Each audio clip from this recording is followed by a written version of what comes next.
ওকে ওকে ওকে আচ্ছা ওকে আচ্ছা আবার জয়েন করতেছো ঠিক আছে। আচ্ছা দেখো, আসসালামু আলাইকুম সবাইকে, আবারও তোমাদের সবাইকে স্বাগতম জানাচ্ছি এরিক বেস নাম্বার 1 লেকচারে। আচ্ছা, অর্গানিক কেমিস্ট্রি আবার খুব কাম ভাবে শেষ করব, একদম বাম হাতে শেষ করব যেটা বলা যায় আর কি, ঠিক আছে। জৈব রসায়ন এমন একটা জিনিস, খুব ইন্টারেস্টিং, খুব মজা, খুব ভালো লাগবে। একটু আমার দিকে তাকাবা বেশি বেশি, ঠিক আছে। আমি দেখতে অনেক সুন্দর, আমার দিকে বেশি বেশি তাকাবা, আমার মুখের দিকে তাকাবা, আমার মুখের কথাগুলো শুনবা, ওকে। বেশি বেশি আমার মুখের কথা শুনবা আর হোয়াইট বোর্ড দেখবা, আর কিছু দেখার দরকার নাই। বইও কোনো কিছু পড়ার দরকার নেই। যেমন ধরো আমি তোমাকে যদি বলি, এই যে তোমাদের হচ্ছে একটা বই আছে, যারা একদম ফার্স্ট ইয়ারের ব্যাচ আর কি, ফার্স্ট ইয়ারের ব্যাচের একটা কথা বলি, সেটা হচ্ছে এই বইটা তোমাকে হচ্ছে টাচ করতে হবে না। এই বইটা তুমি একদমই টাচ করবে না, ঠিক আছে। আমি যতদিন অর্গানিক পড়াবো তুমি একদমই টাচ করবে না। অর্গানিক না, যে কোনো চ্যাপ্টার পড়াই না কেন তুমি একটা বই টাচ করতে হবে না। যারা আগে পড়ছে তারা হচ্ছে সবাই জানে, ঠিক আছে। আমি তোমাকে যদি বলি, যেমন ধরো একটা ছোট্ট একটা ইন্সপিরেশন দিচ্ছি, সেটা হচ্ছে এর আগের ব্যাচে অর্গানিক এটা পড়ানো হয়েছিল, এরকম একটা খাতা, এবং আরেকটা খাতা হচ্ছে তোমার এটা, দুইটা খাতা, ঠিক আছে। সো দুইটা খাতা যারা পড়বে, দেখছো এর আগের ব্যাচের অর্গানিকের খাতাটা, দুইটা খাতা যারা পড়বে তাদের আর বই পড়ার দরকার নেই। দেখো সবাই দেখো, এই লেখাগুলো দেখছো, এগুলো হচ্ছে সবগুলো নোট পড়ানো হয়েছে। তার মানে এই কাজগুলো কেন বলতেছি, কারণটা হচ্ছে note is very very important. যত বেশি তুমি নোট করবা, তোমার হচ্ছে আর বই না, তোমার কারো হেল্প দরকার নেই, টিচারের হেল্প দরকার নেই। যেমন আজকে আমি আছি, কালকে নাই, বাট এই নোটটা তোমার আজীবন থেকে যাবে। সো যারা যারা একটা প্রতিজ্ঞা নাও আমার সাথে সাথে, স্যার আমি শপথ করতেছি আজ থেকে আমি প্রত্যেকটা ক্লাস করব। হ্যাঁ, মাঝে মাঝে আমার অ্যাক্সিডেন্ট হতে পারে, আমি লাইভ ক্লাস নাও করতে পারি, তবে আমি পরবর্তী রেকর্ডেড ভার্সন দেখে নিয়ে আমি সুন্দর করে নোট খাতা বানাই ফেলবো, ঠিক আছে। তো যারা যারা আগের বেঁচে পড়ে আসছে তারা হচ্ছে এভাবে করে নোট করছে। সো এখন তোমাদেরও বাড়ি, তোমরা প্রত্যেকটা লেকচার সুন্দর করে কপি করবা, সুন্দর করে লিখবা, ইভেন কি ডেফিনিশন পর্যন্ত আমি লিখে দিব, একদম ডেফিনিশন পর্যন্ত। সো তোমাকে টেনশন করতে হবে না, ঠিক আছে। সো ভালোভাবে মাথায় রাখবা, আজকে যদি জৈব রসায়ন যদি পাবলিক গ্রুপে যদি স্টার্ট করতাম তাহলে 3K 2K ভিউ হয়ে যেত, ঠিক আছে। বাট যা হোক, পাবলিক গ্রুপে এবং প্রাইভেট গ্রুপে একটা বড় ডিফারেন্স হচ্ছে, পাবলিক গ্রুপের গুলো হচ্ছে হুজুগে দেখতে আসবে, বাট তোমরা তো দেখতে আসো নাই। তোমরা কি দেখতে আসছো? তোমরা হচ্ছে পেইড বেচে টাকা দিয়ে পড়তেছো। সো ভালোভাবে পড়বা। আচ্ছা, ফার্স্ট অফ অল আমি যে বিষয়টা এখন আলোচনা করব সেটা হচ্ছে কোনটা, তো সবাই খাতা কলম নিয়ে বসো। আমি কিন্তু সবাইকে টাইম দিব, আমি হচ্ছে টাইম দিব লেখার জন্য। এন্ড মোস্ট ইম্পর্টেন্ট কথা হচ্ছে কি জানো, অর্গানিক কেমিস্ট্রি ফুল স্লাইডে লেখা হয়ে গেছে।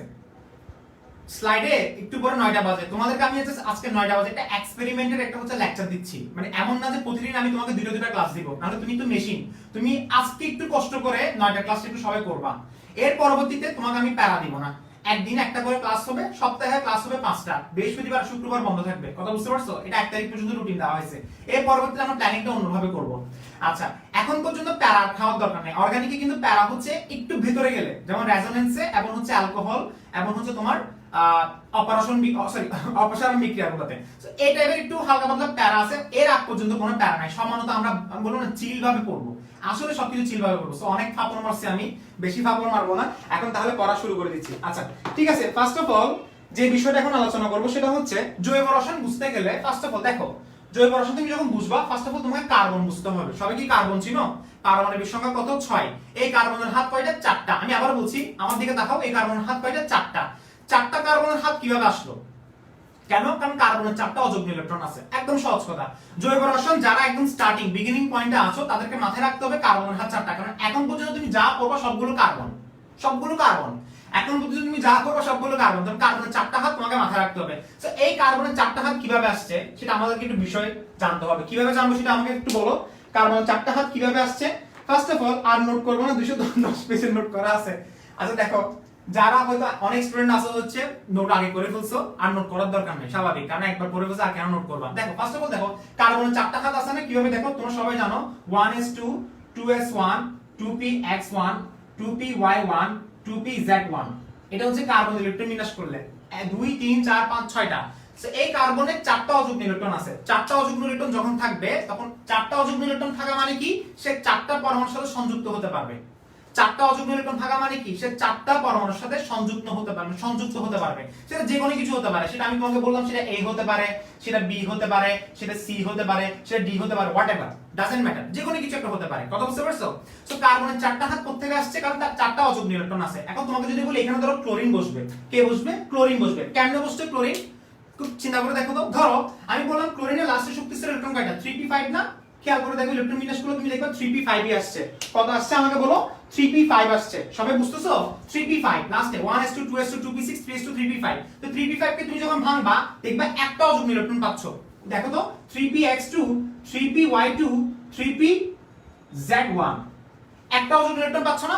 এই একটা অযুগ্ম ইলেকট্রনটা কার্বনের অযুগ্ম ইলেকট্রনের সাথে ওভারল্যাপ করে সমযোজী বন্ধনে আবদ্ধ হবে। মানে ব্যাপারটা হচ্ছে এরকম, ধরো এই কার্বনের কয়টা অযুগ্ম ইলেকট্রন আমাকে বলো? একটা, দুইটা, তিনটা, চারটা। এটা উত্তেজিত করছে আর কি। তুমি বলতে পারো ভাই এটা তো 1s2 2s2 2p4 2p2 থাকার কথা ছিল, আপনি এভাবে কেন লিখছেন? এটা উত্তেজিত করছি, উত্তেজিত করা হয়েছে। উত্তেজিত করার পরে এই জিনিসটা আসছে। কথা বুঝতে পারছো?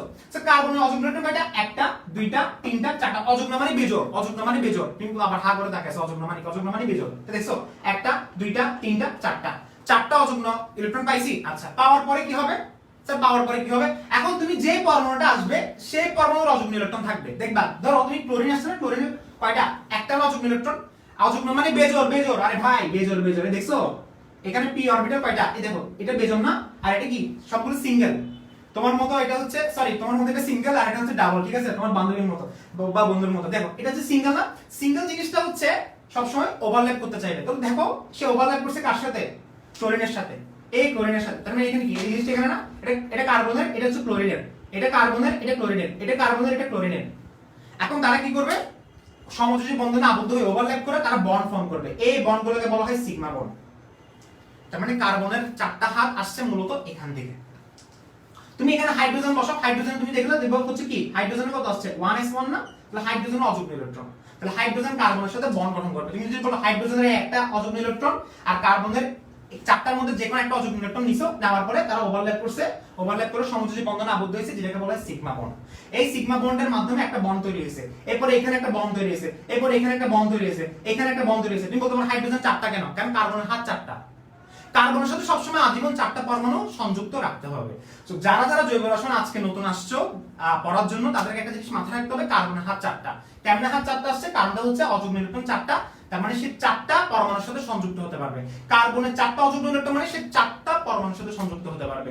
এখন পর্যন্ত আমি যতগুলো যৌগ লিখবো তোমাকে মাস্ট মাথায় রাখতে হবে। যেমন ধরো আমি তোমাকে একটু পরে লিখে দিচ্ছি এরকম CH3।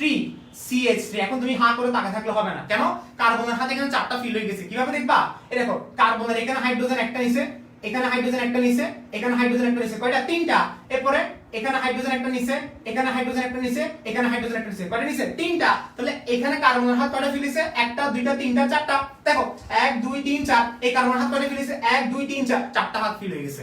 তার জিনিসটার নাম কি? ইথেন। তার মানে বেসিক করতে আসছে অযুগ্ম ইলেকট্রন থেকে। এতটুকু পর্যন্ত বোঝা গেছে?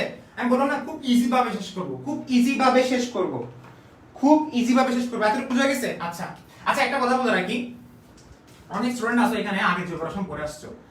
আমি তোমাদেরকে বলবো আমার মনে হয় এটা গোল্ডেন অপরচুনিটি। মাত্র 1 ঘন্টা করে এই জৈব রসায়ন তুমি এই কোর্সটা ভালোভাবে করে ফেলো। আমি তোমাকে গ্যারান্টি দিচ্ছি আগামী বছর তুমি নিজে জৈব রসায়ন পড়াবা। আগামী বছর তুমি নিজে জৈব রসায়ন পড়াবা আমার মতো। কথা বুঝতে পারছো? অনেকে বলতে পারবে আমি একবার পড়ে গেছি, আমি আর পড়বো না। আরে ভাই পড়, একটা ঘন্টা কোনো ব্যাপার না, ঠিক আছে? মাত্র একটা ঘন্টা, ঠিক আছে? আচ্ছা এখন গেছে না চারটা হাত, কেমন বুঝতে পারছো? আচ্ছা এতটুকু গেছে। আচ্ছা এখন স্টেপ বাই স্টেপ, তার মানে এটা গেল, এটা জাস্ট আমি নরমাল একটা কথা বলছি। এখন কিন্তু মেইন পড়াতে আসেনি, মেইন পড়া আমাদের ইন্ট্রোডাকশন আর কি। আচ্ছা এখন আসবো কি, কেমন আছো? এখন আসবো যে জৈব যৌগের নামকরণে। জৈব যৌগের নামকরণটা একটু ভালোভাবে দেখি। ফার্স্ট অফ অল নামকরণটা অ্যাকচুয়ালি আমরা কিভাবে করতে পারি দেখো। ধরো আজকে কারেন্ট অনেক ডিস্টার্ব করতেছে, এখন কারেন্ট চলে গেছে। দেখো নামকরণটা কিসের নামকরণ? জৈব যৌগের নামকরণটা, বেসিক নামকরণ। বেসিক নামকরণ আমরা, এটা হচ্ছে কিসের? বেসিক নামকরণ। সো এই নামকরণটা অ্যাকচুয়ালি হয় কিভাবে? আমি বললাম নামকরণে বেসিক নামকরণ বললাম। সো এখানে তুমি নেমিংটা দিছো কি? নেমিংটা খুবই সিম্পল ভাইয়া, তুমি দেখলে এখন হচ্ছে বুঝে যাবা, বেশি বড় বড় লিখতে হবে না। নেমিংটা আসলে কিভাবে হয়? একটা সাধারণ জৈব যৌগের নেমিংটা হয় দুই ভাবে। কিভাবে হয়? দুই ভাবে হয়, মানে দুইটা জিনিসের সমষ্টিতে। তুমি যদি বলো নেমিংটা, মানে একটা জৈব যৌগের যে নাম করতে, আমরা বলি না methane, ethane, propane, butane, pentane, hexane, methanol, ethanol, pentanol, যত কিছু জৈব যৌগ আছে বা যত কিছু এখন জৈব যৌগ, আবার হাইড্রোকার্বন তুমি বলবা জৈব যৌগ, হাইড্রোকার্বন এগুলো আস্তে আস্তে পরে, এগুলো পরে। বাট আমরা নরমালি যেটা বললাম যে জৈব যৌগ জিনিসটা নেমিং যখন করতে যাই দুইটা জিনিসের সমষ্টিতে হয়ে থাকে। কি থাকে? দুইটা জিনিসের সমষ্টিতে জৈব যৌগের নামকরণটা হয়ে থাকে। একটা জিনিস কি? সেটা হচ্ছে ওয়ার্ড রুট। দেখতেছো সবাই ভাইয়া? একটা হচ্ছে ওয়ার্ড রুট। ওয়ার্ড রুট মানে হচ্ছে শব্দমূল। ওয়ার্ড রুট মানে হচ্ছে কি? শব্দমূল। আমি আবারও বলতেছি ওয়ার্ড রুট মানে হচ্ছে কি? শব্দমূল। বুঝা গেছে? একটা জিনিসের সমষ্টিতে মানে দুইটা জিনিসের সমষ্টিতে ঘটে। প্রথম জিনিসটা হচ্ছে ওয়ার্ড রুট, যেটাকে বলা হয় শব্দমূল। এরপর দুইটা জিনিস কি, দ্বিতীয় নাম্বার জিনিসটা কি, যেটাকে বলা হয় কার্যকরী মূলক। কার্যকরী মূলক যেটাকে বলা হয় ফাংশনাল গ্রুপ। কার্যকরী মূলক, আমি আবার বলতেছি কি বলা হয়, কার্যকরী মূলক যেটাকে বলা হয় ফাংশনাল গ্রুপ।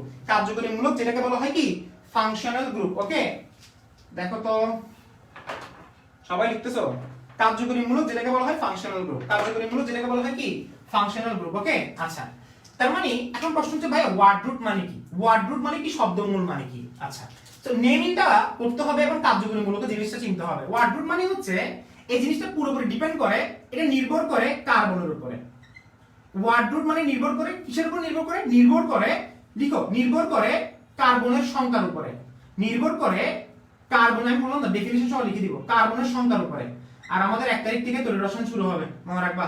আমি যেগুলো বলছি না এগুলো একটাও কিন্তু পাপন না। 1 তারিখ থেকে তড়িৎ রসায়ন আমি ইজ ভাবে পড়াবো। তুমি বলবা স্যার দুটো চ্যাপ্টার কেমনে পড়বো, আমি বললাম রেকর্ড করে দেখাবো।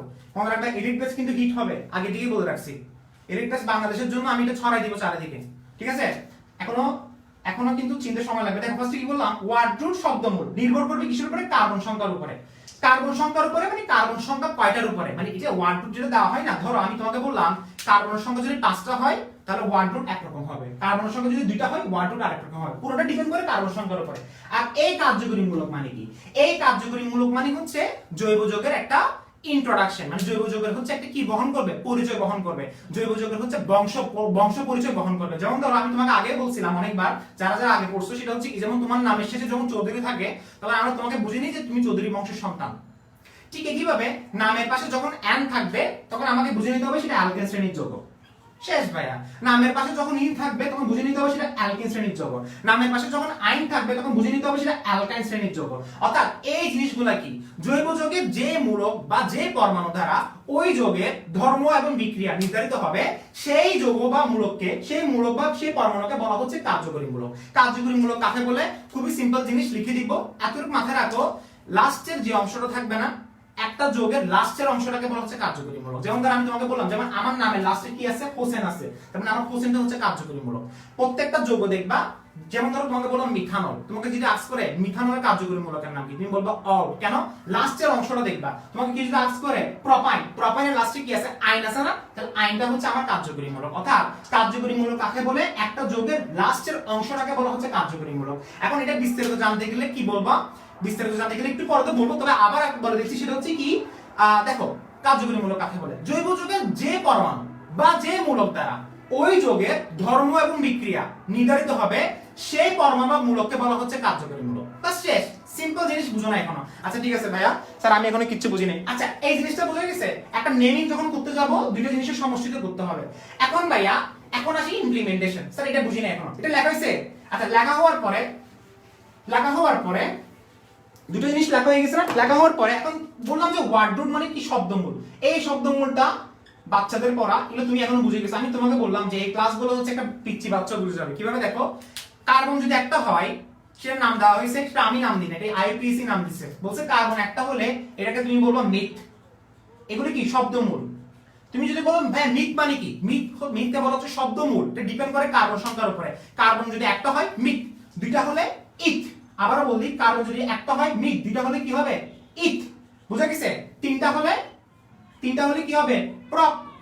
চারটা হলে লিখো, এগুলো হাঁ করে দাঁড়ায় থাকবে না। এরপরে কি, বিউট। যারা বলছে ভাই আমি আগে বলে বলছি, তারা হচ্ছে মিন শেয়ার করে আসো। 5টা কার্বন কি হবে, প্যান্ট। 6টা কার্বন কি হবে, হ্যাক্স। 7টা কার্বন কি হবে, হ্যাট। 8টা কার্বন কি হবে, অক্ট। 9টা কার্বন কি হবে, নন। 10টা কার্বন কি হবে, ডেক। এরপর ডুডেক আনডেক এভাবে যাবে, বাট দরকার নেই, এগুলো শো অফ। এত বেশি পড়ার দরকার নেই, আমি এত বেশি জানার দরকার নেই, এত বেশি পড়ার দরকার নেই। এতটুকু লেখা হয়েছে কিনা আমাকে বলো। আসলে একটা মানে যারা নতুন, যারা নিউ বর্ন বেবি, তাদেরকে একটা কথা বলে রাখি, সেটা হচ্ছে শুধুমাত্র হ্যাক্স। আচ্ছা আমাদের 7 বাদ দিছে, 7 বাদ জানাই তো, ঠিক আছে, হ্যাক্স 7 হ্যাক্ট। তাহলে মিথ, দুইটা হলে ইথ, তিনটা হলে প্রপ, চারটা হলে বিউট। এটা বিউট, এটা বাট না, এটাকে বলা হয় বিউট। হ্যাঁ স্পেলিং ঠিক আছে। এরপরে বিউট, প্যান্ট, হ্যাক্স, প্যান্ট, হ্যাক্স, এরপর হ্যাট, অক্ট, নন এবং ডেক। ওকে। আচ্ছা এবারে 11-12 গুলো জানার দরকার নেই। অনেক টিচার দেখবে যে 20 পর্যন্ত শিখে ফেলে, এগুলো আননেসেসারি। কোথাও জীবনে আসা নেই, কোথাও কি আসছে যে 20 পর্যন্ত তুমি 20 নাম্বার কার্বন হলে কি হবে, দরকার নেই, আননেসেসারি। এতটুকু বুঝা গেছে। এইটা কি ছিল, শব্দমূল ছিল। এখন বুঝা গেছে বুঝা গেছে? আচ্ছা, ভেরি গুড। ওকে, এটা লেখা গেছে না? এখন শেষ, শব্দমূল শেষ। দেখো এইভাবে করতে করতে ফুল জৈব রসায়ন শেষে যাবে। এখন আসে কার্যকরী মূলকে। কার্যকরী মূল তো তুমি একটু আগে বুঝতে পারছো যে অ্যান, ইন, আইন এগুলা। এখন আমরা আসি ইমপ্লিমেন্টেশন, মানে কি রকম, যেটা হচ্ছে ধরো তোমাকে একটু আগে বলছিলাম তুমি যখন নামকরণ যখন করবা, কি বললাম, তুমি যখন নামকরণ যখন করবা তোমাকে ওয়ার্ড রুট নিতে হবে এক, এবং হচ্ছে আরেকটা কি নিতে হবে, ফাংশনাল গ্রুপ, যেটাকে বলা হয় কার্যকরীমূলক। ওয়ার্ড রুট মানে কার্যকরীমূলক, আর ফাংশনাল গ্রুপ মানে হচ্ছে কি, সরি, ওয়ার্ড রুট মানে হচ্ছে শব্দমূল, ফাংশনাল গ্রুপ মানে হচ্ছে কার্যকরীমূলক। দুইটা জিনিসের সমষ্টিতে আমরা নামকরণটা করব। তো এখন তোমাকে যদি বলা হয় যে ধরো আমি তোমাকে বললাম প্রপ, কি বললাম, প্রপ, আর এখানে আমি তোমাকে দিয়ে দিলাম যে কোন একটা কার্যকরীমূলক, সে দিলাম অ্যান। এটা কি হচ্ছে স্যার, এটা কি হচ্ছে? দেখো তুমি যখন নামকরণ করো না, তুমি এতদিন ধরে পড়ে আসছো প্রপেন, বিউটেন, প্যান্টেন, এগুলো নামকরণ অ্যাকচুয়ালি হইছে কিভাবে, কখনো কি চিন্তা করছো? নিউবর্ন বেবিদেরকে আস্ক করতেছি, যারা ফার্স্ট ইয়ার অনেকগুলো স্টুডেন্ট আছে তাদেরকে আস্ক করতেছি যে নিউবর্ন বেবিরা আমাকে বলো, তুমি যখন প্রপেন, বিউটেন, প্যান্টেন, হেক্সা তুমি যখন পড়ে আসছো, কখনো কি চিন্তা করেছো নামকরণগুলো আসলে কিভাবে হইছে? দুটো জিনিসের সমষ্টি হইছে। একটা হচ্ছে কি, এই প্রপটা আসছে কোত্থেকে, ওয়ার্ড রুট থেকে, আর এই অ্যানটা আসছে কোত্থেকে, ফাংশনাল গ্রুপ থেকে। ফাংশনাল গ্রুপকে বলা হয় কার্যকরীমূলক। এটার বাংলা হচ্ছে কার্যকরীমূলক, আর এটার বাংলা হচ্ছে শব্দমূল। দুটো জিনিসের সমষ্টিতে আমরা লিখে ফেলি প্রপেন। এখন তোমাকে যদি আস্ক করে যে প্রপেন মানে কি, আচ্ছা এখন তোমাকে এটা আস্ক করতে পারে যে প্রপেন কোন শ্রেণীর যৌগ, তুমি সাথে সাথে বলবে এটা অ্যালকেন শ্রেণীর যৌগ। কেন? কারণ এই অ্যানটা কার কার্যকরীমূলক, অ্যালকেনের কার্যকরীমূলক। এটা আমি একটু পরে তোমাকে বলতেছি, কার্যকরীমূলক তো আমি একটু পরে বিস্তারিত করব। বাট দুটো জিনিসের সমষ্টিতে কি গঠিত হয়েছে, একটা যৌগ গঠিত হয়েছে। এই যৌগকে আমি যদি আলাদা করে ভাঙি, প্রপ এবং অ্যান পাচ্ছি। লাস্টের অংশটা কার্যকরীমূলক আর প্রথম অংশটা শব্দমূল। শেষ। তার মানে তুমি যেটা দাও না কেন, hex plus an hexane, myth plus an methane, বিউট plus an butane, এরপর হচ্ছে হ্যাড প্লাস অ্যান হ্যাপটেন, এইভাবে চলতে থাকবে। অর্থাৎ জিনিসটা আসছে কোত্থেকে, এইটা। এখন পর্যন্ত যতগুলো আমরা নামকরণ করব, ধরো তোমাকে আমি আরেকটা জিনিস বোঝাচ্ছি। ধরো তুমি বললা বিউটানল, এটা বিউট দিছো, বিউট, এরপর আরেকটা দিছো অল। আচ্ছা অলটা কি, তুমি এখন বুঝতেছো না, তুমি এখন কিছুই বুঝো না যে ভাই অল মানে কি, অ্যান মানে কি, এটা বুঝতেছি না এখনো। বললাম তো কার্যকরীমূলক করাইতে হবে। কার্যকরীমূলক হচ্ছে লাস্টের অংশটা। এই এতদিন ধরে আমরা ছোটবেলা থেকে ইথানল করে আসছি। ইথানলের কার্যকরীমূলক কি, অল। কেন? কারণ ইথানল লাস্টে অল আছে, ইথানল, তার লাস্টে কি আছে, অল আছে। এই অলটা হচ্ছে কার্যকরীমূলক। আর ইথানলে যেটা বলা আছে, তাহলে ইথ মানে কি, কার্বন কয়টা হবে, দুইটা হবে। বাট আমি এখানে বিউট লিখছি, সমস্যা নাই, তুমি এখানে ইথ লিখো, ইথ লিখো। তাহলে ইথ লিখছো, ইথ, ইথ লিখছো এবং অল লিখছো। বাট এখানে একটা জিনিস বাদ দিচ্ছি, সেটা কোনটা, অ্যালকেনের। মানে এটা আসলে তোমাকে দেখতে হবে যে এই জিনিসটার নাম করো। তুমি যদি বলো ভাই এটা তো মিলতেছে না, কোনটা, এই জিনিসটা তো ভাই মিলতেছে না, আপনি এখানে বলছিলেন ইথ প্লাস অল, তাহলে মিলতেছে না। বাট এখানে ভাই একটা কথা আছে, সেটা হচ্ছে এখানে ইথান যোগ করতে হবে, অ্যান সহ যোগ করতে হবে। কেন? কারণ এখানে কার্যকরীমূলক অ্যাকচুয়ালি দুইটা। এগুলো আস্তে আস্তে পড়া, এগুলো তুমি একটু বুঝতে বুঝতে সময় লাগবে। এগুলো আস্তে আস্তে, কারণ এখানে কার্যকরীমূলক কয়টা, দুইটা। একটা হচ্ছে অ্যালকেনের কার্যকরীমূলক, আরেকটা হচ্ছে অলের কার্যকরীমূলক। তো আমরা ওইখানে যাব না। তাহলে ইথ এবং অ্যান যোগ করলে কি হয়, ইথানল হয়। বাট আমরা এখানে যাচ্ছি না, আমরা এখন আসবো হচ্ছে শুধুমাত্র প্রপেনে। সো এতটুকু পর্যন্ত তোমরা যাদের বোঝা গেছে তারা সবাই ডান লিখো। এখন এরপরে যাচ্ছি হচ্ছে আমাদের কার্যকরীমূলকের একটা ইন্ট্রোডাকশন দিব, এবং এরপরে আমরা ডেফিনেশনে চলে যাচ্ছি। ডেফিনেশন খুবই মজা আসবে, খুবই মজা লাগবে ডেফিনেশনটা, ঠিক আছে? আচ্ছা ওকে, ভিডিও প্রবলেম হচ্ছে, ভিডিও তো প্রবলেম হওয়ার কথা না। আচ্ছা আচ্ছা, দেখো দেখো, ভিডিও প্রবলেম হলে একটা কাজ করা, বের হয়ে আবার ঢুকো, বের হয়ে আবার ঢুকো। ওকে, এতটুকু পর্যন্ত বোঝা গেছে? আচ্ছা এখন আমরা আসবো সেটা হচ্ছে, একটু ইন্ট্রোডাকশনে যাচ্ছি। সেটা হচ্ছে অ্যালকেনের ইন্ট্রোডাকশনে যাচ্ছি, এরপর হচ্ছে অ্যালকিনের ইন্ট্রোডাকশনে যাচ্ছি, এরপর হচ্ছে অ্যালকাইনের ইন্ট্রোডাকশনে যাচ্ছি। কয়টা জিনিসের ইন্ট্রোডাকশন হবে? টোটাল দুইটা জিনিসের, তিনটা জিনিসের ইন্ট্রোডাকশন হবে। আচ্ছা যারা যারা বুঝো নাই এর আগেরটা, এখন আস্তে আস্তে বুঝবো। সেটা হচ্ছে কি, অ্যালকেন আমরা কিভাবে চিনবো, সবাই বলো তো বাবুরা, CnH2n+2। অ্যালকেন চিনার উপায়টা কি, CnH2n+2। অ্যালকিন চিনার উপায়টা কি, CnH2n। আর অ্যালকাইন চিনার উপায়টা কি, CnH2n-2। এটা সবাই জানো, 9 10 এ পড়ে আসছো, ইভেন কি অনেক ইন্টারের বুড়া বুড়া স্টুডেন্ট যারা আছে সবাই পড়ে আসছো, ঠিক আছে? সো এটা হচ্ছে কি অ্যালকেন, অ্যালকিন এবং অ্যালকাইন। সো তুমি দেখো এখানে ক্ষেত্রে তুমি যখন দেখবা, সবগুলোর ক্ষেত্রে তুমি হিসাব করে দেখলে দেখবা হচ্ছে কি, যে এখানে কার্যকরীমূলক কারা কারা, আইন, এইন এবং হচ্ছে অ্যান। তাহলে এই ক্ষেত্রে তুমি যদি হিসাব করে দেখো যে এটা হচ্ছে মিথেন, এটা হচ্ছে কি মিথিন। ইথেনে তো শুরু হবে কার্বন 2 থেকে, মনে রাখবা। এখানে অ্যান এর মান শুরু হবে কোথা থেকে, 2 থেকে। কেন জানো? এটা আমি তোমাকে একটু পরে বলতেছি। আর এখানে অ্যান এর মান শুরু হবে কত থেকে, তাও কিন্তু 2 থেকে। বাট এখানে অ্যান এর মান শুরু হবে কিন্তু 1 থেকে।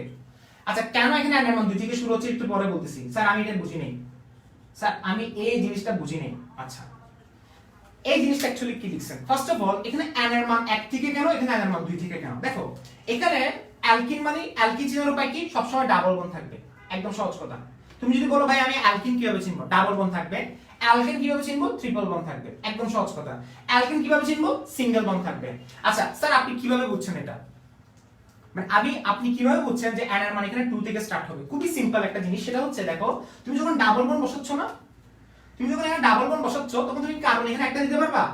কখনো পসিবল না। একটা দিতে পারবে তুমি এখানে, কার্বন এখানে আটটা লাগবে, কারণ কার্বনের সাথে কার্বন ডাবল বন্ড সংযুক্ত হবে, তো কখনো তো পসিবল না। কারণ আমি তোমাকে আগে বলছিলাম এখানে তুমি যদি হাইড্রোজেন বসাও এটা কি যৌগ হবে? হচ্ছে না তো ভাইয়া। হাইড্রোজেনের কি হাত কখনো দুইটা হতে পারবে? তুমি যদি এখানে ক্লোরিন বসাও, ধরো কার্বনের সাথে ক্লোরিন বসাইছো, কখনো কি ক্লোরিনের হাত দুইটা হতে পারবে? ক্লোরিনের হাত তো একটা। সো এটা কখনো পসিবল না, কখনো সেটা পসিবল হবে না। বুঝতে পারছো? ক্লোরিনের হাত একটা বলতে ক্লোরিনের হাত হতে পারে, বাট এই ক্ষেত্রে এখানে একটাই হবে। সো আমি যেটা বলতেছি সেটা n এর মান সবসময় অ্যালকিন এবং অ্যালকানের ক্ষেত্রে সবসময় 2 থেকে স্টার্ট হবে, এখানে সবসময় 2 থেকে স্টার্ট হবে। আর এটা চিনার উপায়টা কি? Double bond. মনে রাখবা যেখানে ডাবল বন্ড দেখবা সেটা অ্যালকিন, যেখানে ট্রিপল বন্ড দেখবা সেটা অ্যালকাইন।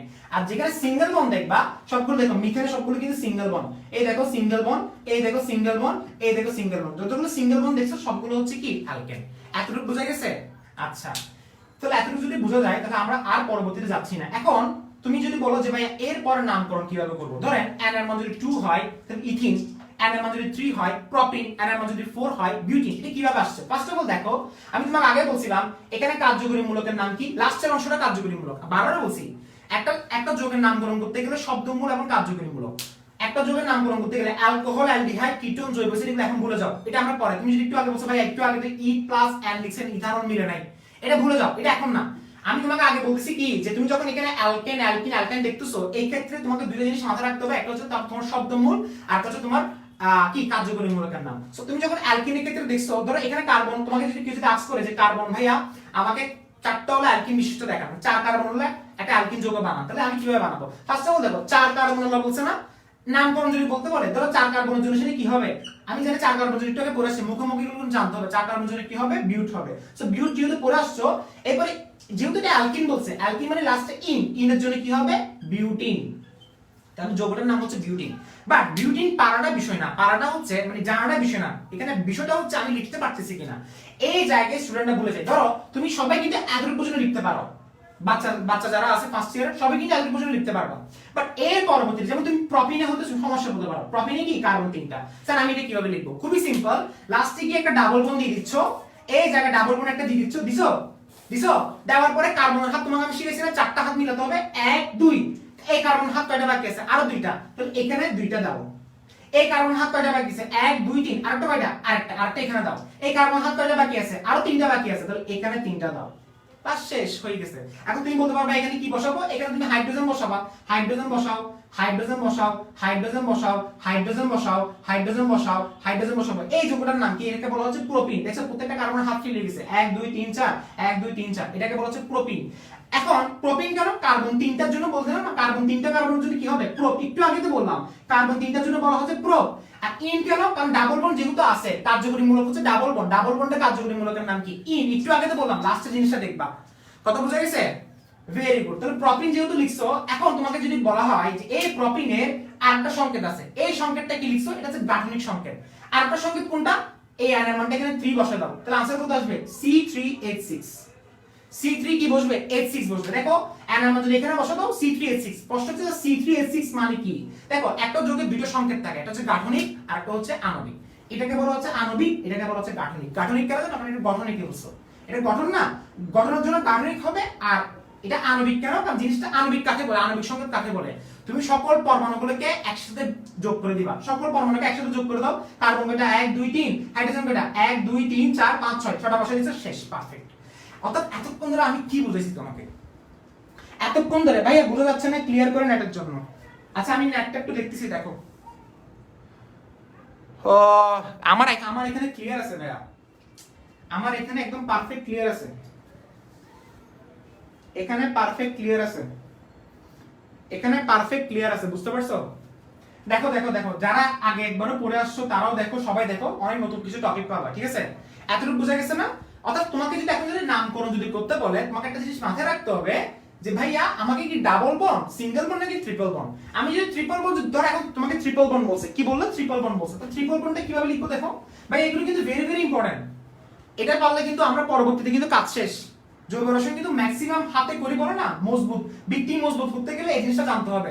সামনে তুমি একটা যৌগ লিখতে পারবে না, ধরো তোমাকে বলছে 5 কার্বন বিশিষ্ট একটা অ্যালকাইন লিখে রাখা, 5 কার্বন বিশিষ্ট একটা অ্যালকাইন লিখে তুমি কিভাবে লিখবা, ফার্স্টে কার্বন কয়টা 5টা, আচ্ছা এটা নামকরণ তো সবাই পারবা, কেন 5 কার্বন বিশিষ্ট অ্যালকাইন বলছে, অ্যালকাইন নামকরণ তো বাচ্চাও পারবে, কেন কারণ একটু আগে বলছিলাম 5 কার্বনের জন্য কি হবে, কি হবে আমাকে বলো, প্যান্ট হবে, প্যান্ট 5 কার্বনের জন্য কি হবে, প্যান্ট হবে। আচ্ছা এরপরে অ্যালকাইন বলছি না, তাহলে কার্যকরী মূলকের নাম কি, এই প্যান্ট মানে কি ওয়ার্ড রুট প্লাস কার্যকরী মূলকের নাম, তাহলে আয়নের জন্য কি হবে, আয়ন হচ্ছে কার্যকরী মূলকের নাম, সুন্দর করে প্যান্টের সাথে আয়ন যোগ করে কি হবে, প্যান্টাইন হয়ে গেছে না, আনসার কি হবে প্যান্টাইন, বাংলা লিখো ইংলিশে লিখো সমস্যা নাই, প্যান্টাইন।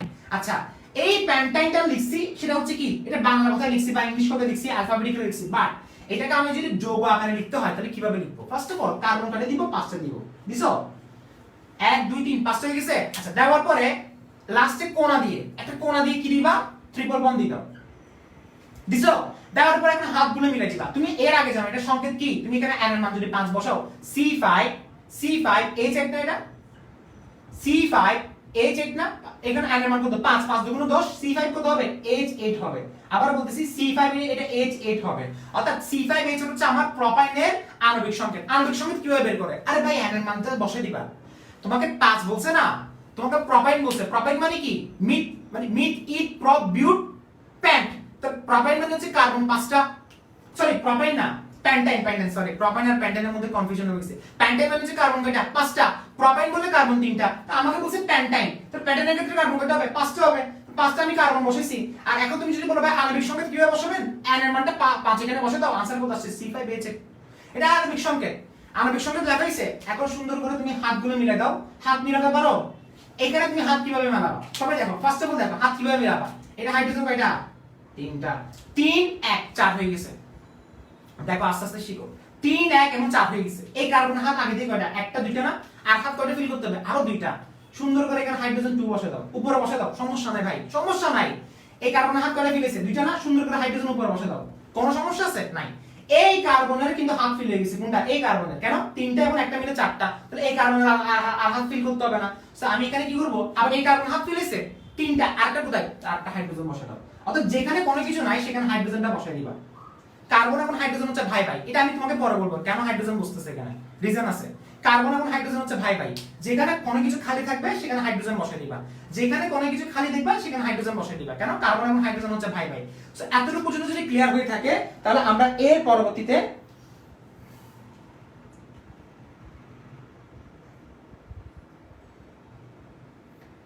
ঠিক আছে, এতটুকু বুঝে গেছে। আচ্ছা আচ্ছা অনেকজন বলছে ভাইয়া নেট কানেকশনের সমস্যা হচ্ছে, আচ্ছা এতটুকু বুঝে গেছে। আচ্ছা তাহলে প্যান্টাইন এরপরে গেল হচ্ছে কি, এখন এখন তাহলে আমরা পরবর্তী পড়াতে যাচ্ছি, এরপর আস্তে আস্তে তুমি জিনিসটা বুঝে নিবা, ওকে। সো তোমাকে যেটা পড়াটা কেন তুমি আস্তে আস্তে পারবা। আচ্ছা নামকরণ যখন করতে যাব তখন আরো জিনিসটা ক্লিয়ার হবে, নামকরণ করতে গেলে আরো জিনিসটা ক্লিয়ার হয়ে যাবে। আচ্ছা এখন আসি আমরা, সেটা হচ্ছে কোন বিষয়ে আসবো, এখন আমরা আসবো হিস্ট্রিতে। তাহলে এতক্ষণ পর্যন্ত যা যা পড়ছি সবগুলো কি ছিল, তাহলে আমি তোমাকে ইন্ট্রোডাকশন দিছি না, সবগুলোর ইন্ট্রোডাকশন দিছি। আচ্ছা এখন আমরা আসবো জৈব যৌগের হিস্ট্রিতে, জৈব যৌগের ইতিহাসে। জৈব যৌগের ইতিহাসটা একটু ভালোভাবে দেখবা, জৈব যৌগের ইতিহাসটা কি ছিল। ফার্স্ট অফ অল জৈব যৌগের জনক কে, ফ্রেডারিক বোলার। জৈব যৌগের জনক হচ্ছে ফ্রেডারিক বোলার। তবে ফ্রেডারিক বোলারের আগে একজন বিজ্ঞানী আসছিল, তার নাম হচ্ছে বার্জেলিয়াস। তিনি কত সালে আসছিলেন জানেন, 1808 সালে। তোমাকে হাজার স্যারের বইয়ের সাল অনুসারে আমি বললাম, ফার্স্ট অফ অল বার্জেলিয়াস 1808 সালে জৈব যৌগ নামটা প্রবর্তন করেছেন। তোমাকে কেউ যদি আস্ক করে জৈব যৌগের নামের প্রবর্তক কে, একজন আস্ক করলো, বলো স্ট্রিটে যখন তুমি দেখো বার্জিলিয়াস বানানটা আমি লিখছি বার্জেলিয়াস, বার্জিলিয়াস ফার্স্ট অফ অল আসে কি বললেন যে এখানে কি বললেন, তিনি কি বললেন সেটা পরে বলতেছি। ফার্স্ট অফ অল তিনি জৈব যৌগ নামটা উদ্ভাবন করলেন। তিনি 1808 সালে কি করলেন, জৈব যৌগ নামে কি করলেন, উদ্ভাবন করলেন। তখন 1808 সালে, সেজন্য একে বলা হচ্ছে জৈব যৌগের প্রবর্তক, মানে জৈব যৌগ নামের প্রবর্তক, জৈব যৌগের প্রবর্তক বলা হচ্ছে এখানে। মানে সে হচ্ছে অনেকটা আবিষ্কারক বলতে পারো, তবে কিন্তু জনক না, কিন্তু মানে জৈব যৌগের নামটা নামকরণ করছে আর কি, যেটার নাম জৈব যৌগের প্রবর্তক মানে তার নামকরণ করা হয়েছে। আচ্ছা এটা গেল নরমাল কথাবার্তা। কিন্তু এর পরবর্তীতে সে একটা নীতি দিছিল, আমি বিস্তারিত জিনিসে যাচ্ছি না, তবে নরমাল কথা যদি বলি 1815 সালে তিনি একটা নীতি দিয়েছিলেন। নীতিটা কি সেটাকে বলা হচ্ছে যে প্রাণ শক্তি মতবাদ। কি বলা হচ্ছে? প্রাণ শক্তি মতবাদ। একটা মতবাদ দিয়েছিলেন, এটা নীতি বলতে পারো, প্রাণ শক্তি মতবাদ। ওই প্রাণ শক্তি মতবাদের মধ্যে তিনি জৈব যোগের ডেফিনিশনটা বলে দিয়েছিলেন। সেটা কি? সেটা হচ্ছে জীবদেহে যে রহস্যজনক শক্তির প্রভাবে, জীবদেহে একটি রহস্যজনক শক্তির প্রভাবে যে উপাদানগুলো তৈরি হয়, জীবদেহে একটি রহস্যজনক মানে রহস্য মিস্টেরিয়াস একটা রহস্যজনক শক্তির প্রভাবে যে উপাদানগুলো তৈরি হয় সেই উপাদানগুলো বলা হচ্ছে জৈব যৌগ। জৈব যৌগ মানে হচ্ছে জীব থেকে আগত। জৈব যৌগ মানে কি? জীব থেকে আগত। অর্থাৎ তিনি বলতেছেন জীব দেহে একটি রহস্যজনক শক্তির প্রভাবে, যে যৌগ বা যে উপাদানগুলা তৈরি হয় বা উৎপন্ন হয় সেগুলোকে বলা হচ্ছে জৈব যৌগ। অর্থাৎ তিনি প্রাণশক্তি মতবাদটা দিয়েছিলেন কখন? 1815 সালে। তো তোমাকে যদি আজ করে যে প্রাণশক্তি মতবাদটা কি, তুমি কিছু জিনিস জানার দরকার নেই, তুমি বলবা প্রাণশক্তি মতবাদটা বলা হয়েছিল 1815 সালে। মতবাদটা কখন প্রকাশিত হয়েছিল? 1815 সালে। আর 1808 সালে প্রথম জৈব যৌগ নামটা উদ্ভাবন করা হয়, প্রবর্তন করা হয়, সেজন্য বলা হচ্ছে জৈব যৌগ প্রবর্তন। আর 1815 সালে তিনি প্রাণশক্তি একটা মতবাদ দিয়েছিলেন। প্রাণশক্তি মতবাদ কাকে বলে? তিনি বলেছিলেন যে জীব দেহে একটি রহস্যজনক শক্তির প্রভাবে, আবার বলছি, জীব দেহে একটি রহস্যজনক শক্তির প্রভাবে যে উপাদানগুলো তৈরি হয় বা যে মৌলগুলো বা যে উপকরণ বা যে যৌগ যেটা বলো না কেন, যেগুলো তৈরি হয় সেগুলোকে বলা হচ্ছে জৈব যৌগ। এর পরবর্তীতে আসলেন ফ্রেডারিক বোলার। এখন তিনি কখন আসলেন? তিনি আসলেন 1828 সালে। তিনি কি আসলেন? 1828 সালে। আচ্ছা, এতক্ষণ পর্যন্ত তোমরা কি আছো, জীবিত আছো? আচ্ছা আচ্ছা, আমার কথা শুনো। আচ্ছা, মতবাদ দিছে আর আমাদের জানাচ্ছে। আচ্ছা দেখো, এখন 1828 সালে, আচ্ছা এটা কি এগুলো? আচ্ছা তুমি বলতে পারো এটা লিখে দেন না কেন? আরে আমি তোমার একটা কথা আজকে তোমার জন্য 9টা বাজে একটা সারপ্রাইজ আছে। দেখো 9 PM সারপ্রাইজ আছে। কি সারপ্রাইজ? এটা তুমি 9 PM এ দেখবা, ঠিক আছে? মানে বলতে পারো একটু ছোটখাটো একটা আপসেট ঘটনা করছে আর কি। দেখো দেখো অনেক কষ্ট করছি কিন্তু সিরিয়াসলি 9টা বাজে না আসলে কিন্তু পিটাবো। দেখো 1828 সালে কি হয়েছে দেখো। ফার্স্ট অফ অল 1828 সালে কি আসলেন? ফ্রেডারিক বোলার আসলেন, জার্মান বিজ্ঞানী। আমি আবার দেখো কি আসলেন, দেখো একটা কল আসছিল সেজন্য। দেখো ফ্রেডারিক বোলার, কি বললাম? Frederick bowler. আমি আবার বলতেছি, ফ্রেডারিক বোলার হচ্ছে কে? এটা 1828 সালে তিনি হচ্ছে একটা ভুলবশত একটা বিক্রিয়া থেকে জৈব যৌগ বের করে ফেলেছিলেন। ভুলবশত একটা বিক্রিয়া থেকে জৈব যৌগ বের করে ফেলেছে মানে জৈব যৌগ সৃষ্টি করে ফেলেছে। মানে ভুলবশত তিনি হচ্ছে ল্যাবরেটরিতে, কেমিক্যাল ল্যাবরেটরিতে ভুলবশত তিনি একটা জৈব যৌগ তৈরি করে ফেলেছিলেন। সেখান থেকে মানুষের মধ্যে একটা ধারণা সৃষ্টি হয় যে আসলে জৈব যৌগ শুধুমাত্র জীবদেহে উৎপন্ন হয় না, আমরা চাইলেও কেমিক্যাল ল্যাবরেটরিতে জৈব যৌগ তৈরি করতে পারি এবং পোলাপাইনদেরকে জ্বালাতে পারি। ঠিক আছে? সো ফ্রেডারিক বোলার কে বলা হয় জৈব রসায়নের জনক। কাকে বলা হয়? জৈব রসায়নের জনক। ফ্রেডারিক বোলারকে কি বলা হয়? জৈব রসায়নের জনক। আর জৈব রসায়নের প্রবর্তককে আমাদের বিজ্ঞানী বার্জেলিয়াস, আর ফ্রেডারিক বোলার জার্মান বিজ্ঞানী, আর হচ্ছে সুইডেনের বিজ্ঞানী। ওকে, আচ্ছা ফ্রেডারিক বোলারকে বলা হয় জৈব রসায়নের জনক। তিনি ভুলবশত একটা বিক্রিয়ার মাধ্যমে তিনি জৈব যৌগ তৈরি করে ফেলেছেন। কিভাবে জানো? সেটা হচ্ছে অজৈব যৌগ থেকে। অজৈব যৌগ থেকে তিনি জৈব যৌগ তৈরি করে ফেলেছেন। সেটা তোমরা নিশ্চয়ই জানো। অ্যামোনিয়াম সায়ানাইড থেকে তিনি ইউরিয়া তৈরি করে ফেলেছেন, সেটা ভুলবশত। এখান থেকে মূলত প্যারাটা শুরু হয়। কিভাবে দেখো, দেখছো এটা লিখছো সবাই? আচ্ছা এই জিনিসটা তোমরা সবাই কিভাবে লিখবা, হাতে কিভাবে লিখবা আমি তোমাকে বলে দিচ্ছি। যারা যারা একটু কষ্ট করতেছো তাদেরকে অনেক অনেক ধন্যবাদ। কিভাবে লিখবা? ফার্স্ট অফ অল বার্জেলিস মতবাদটা কি? আমাদের জীবদেহে একটি রহস্যজনক শক্তির প্রভাবে যে মৌল বা যে উপাদানগুলো তৈরি হয় সেগুলো হচ্ছে আমার কি? জৈব যৌগ। এটা কে বলছে? বার্জেলিয়াস বলছে। এরপরে পরবর্তীতে ফ্রেডারিক বোলার এসে একটা ভুলবশত একটা বিক্রিয়ার মাধ্যমে তিনি জৈব যৌগ তৈরি করে ফেলেছেন। সেই ভুলবশত বিক্রিয়াটা কি? আমাকে শুধু আজ করে যে ভুলবশত বিক্রিয়া কোনটা? ভুলবশত বিক্রিয়া হচ্ছে এটা। কোনটা? আমাকে বলো কোনটা ভুলবশত বিক্রিয়া? সবাই নিশ্চয় জানো, সেটা হচ্ছে কি? Ammonium cyanide. অ্যামোনিয়াম সায়ানাইড সেটা কি? NH4CnO। এই অ্যামোনিয়াম সায়ানাইডটিকে তিনি ভুলবশত কি তৈরি করে ফেলেছিলেন? ইউরিয়া তৈরি করে ফেলেছেন, NH2CONH2। আবার বলতেছি, তিনি ভুলবশত কি তৈরি করে ফেলেছেন? NH2CONH2 কে বলা হয় ইউরিয়া। আচ্ছা তুমি বলতে পারো ভাইয়া এই জিনিসটা কি? এই জিনিসটা হচ্ছে অজৈব যৌগ, আর এই জিনিসটা কি? এটাকে বলা জৈব যৌগ। ভাইয়া জৈব যৌগ কেমনে ছিলেন? এটা জৈব যৌগ কিভাবে ছিলেন ভাইয়া? প্রশ্ন হচ্ছে এটাকে তাপ দেওয়া হয়েছিল অ্যাকচুয়ালি। এটা জৈব যৌগ। এটা হচ্ছে এটা কে? ফ্রেডারিক বোলার ভুলবশত এই বিক্রিয়াটা তৈরি করে ফেলেছেন। প্রথম প্রশ্ন হচ্ছে ভাইয়া এটা জৈব যৌগ কিভাবে চিনেছেন? ফার্স্ট অফ অল জৈব যৌগ চিনার উপায়টা কি জানো? কার্যকরীমূলক। একদম সহজ কথা। এই দেখো এগুলো হচ্ছে সবগুলো কার্যকরী মূলক, একটু পরে বানাবো। CO, CHO, COOH এগুলো সবগুলো কার্যকরী মূলক। অর্থাৎ এই কার্যকরী মূলকের কারণে আমরা এটাকে চিহ্নিত করছি জৈব যৌগ। অর্থাৎ এটাকে বলা হয় কি ইউরিয়া, এটাকে বলা হয় কি ইউরিয়া, মনে থাকবে ইউরিয়া। আর এটা হচ্ছে কি অ্যামোনিয়াম সায়ানেট, এটা কি সায়ানেট, আমি আবার বলছি সায়া, স্পেলিংটা দেখো অ্যামোনিয়াম সায়ানেট, অ্যামোনিয়াম কি সায়ানেট, সিএনও থাকবে সেটা কি বলা হয় অ্যামোনিয়াম সায়ানেট, ওকে সিএনও থাকবে সেটাকে বলা হয় অ্যামোনিয়াম সায়ানেট, আর শুধু সিএন থাকবে সেটাকে বলা হয় সায়ানাইড। অর্থাৎ ফ্রেডারিক বোলারকে কেন জনক বলা হয়, কারণ সর্বপ্রথম কোন কেমিক্যাল ল্যাবরেটরিতে তিনি একমাত্র ব্যক্তি পৃথিবীতে জৈব যৌগ তৈরি করতে সক্ষম হয়েছিলেন, সেজন্য তাকে বলা হয় জৈব রসায়নের জনক। আর বার্জিলিয়াস কি ছিল, বার্জিলিয়াস একটা ধারণা দিয়েছিল যে আমাদের জীবদেহের মধ্যে যেই উপাদানগুলো হচ্ছে আমাদের রহস্যজনকভাবে তৈরি হয়, জীব থেকে যেগুলো আগত অর্থাৎ জীবদেহে যেগুলো উৎপন্ন হবে মানে আল্লাহ দেওয়ায়, সেগুলো হচ্ছে আমাদের জৈব যৌগ। বাস শেষ। ইউরিয়া তো আমাদের জীবদেহ থেকে তৈরি হচ্ছে, তাহলে ইউরিয়া একটা জৈব যৌগ। কথা বুঝতে পারছি? সো জৈব যৌগের জনক বললে ফ্রেডারিক বোলার। আর যদি বলা হয় জৈব যৌগের মতবাদটা কে দিছিলেন, প্রথম মতবাদ সেটা হচ্ছে বার্জিলিয়াস। এতটুকু বোঝা গেছে? আচ্ছা, এখন এরপরে মারামারি লাগছে, এখন এরপরে মারামারি লাগছে। এখন এরপরে কে রসায়নের জনক কে? রসায়নের জনক হচ্ছে ল্যাবোশিয়ার। আচ্ছা, অনেকজন বলছে রসায়নের জনক কে? রসায়নের জনক হচ্ছে ল্যাবোশিয়ার। ল্যাবোশিয়ার ফ্রান্সের ল্যাবোশিয়ার, স্পেলিংটা লিখে দিব ল্যাবোশিয়ার। আর কোন কিছু জনক লাগবে? পিওসির জনক কি জানো? বলো তো পিওসির জনক কে? দেখো ফ্রান্স হচ্ছে ল্যাবোশিয়ার, ঠিক আছে? সো ল্যাবোশিয়ার হচ্ছে আমাদের রসায়নের জনক, রসায়নের জনক হচ্ছে কি ল্যাবোশিয়ার, ওকে? আচ্ছা যাই হোক, এখন এর পরবর্তীতে এখন মারামারি লেগে গেছে। কি মারামারি লেগে গেছে জানো?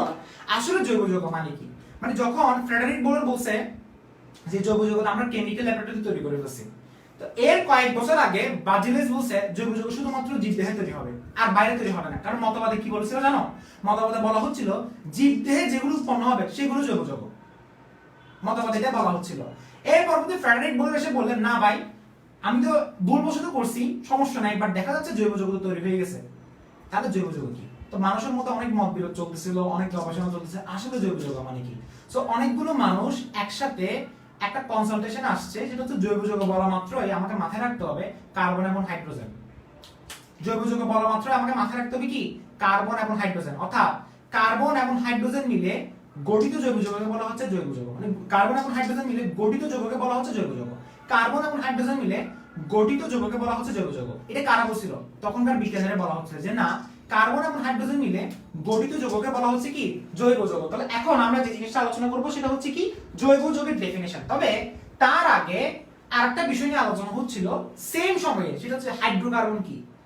হাইড্রোকার্বন কি, জৈব যৌগ কি? কারণ তখনকার বিজ্ঞানী বলছিল যে জৈব যৌগ মানে কি কার্বন এবং হাইড্রোজেন মিলে গঠিত যৌগ হচ্ছে জৈব যৌগ বলা হয়। এটাই বলা হচ্ছিল। কি বলা হচ্ছে দেখো, ফার্স্ট অফ অল কনসেপচুয়াল যে ধারণাটা ছিল, কনসেপচুয়াল ধারণাটা কি, যে কনসেপ্ট ধারণাটা কি কার্বন এবং হাইড্রোজেন মিলে গঠিত যৌগকে বলা হচ্ছে জৈব যৌগ।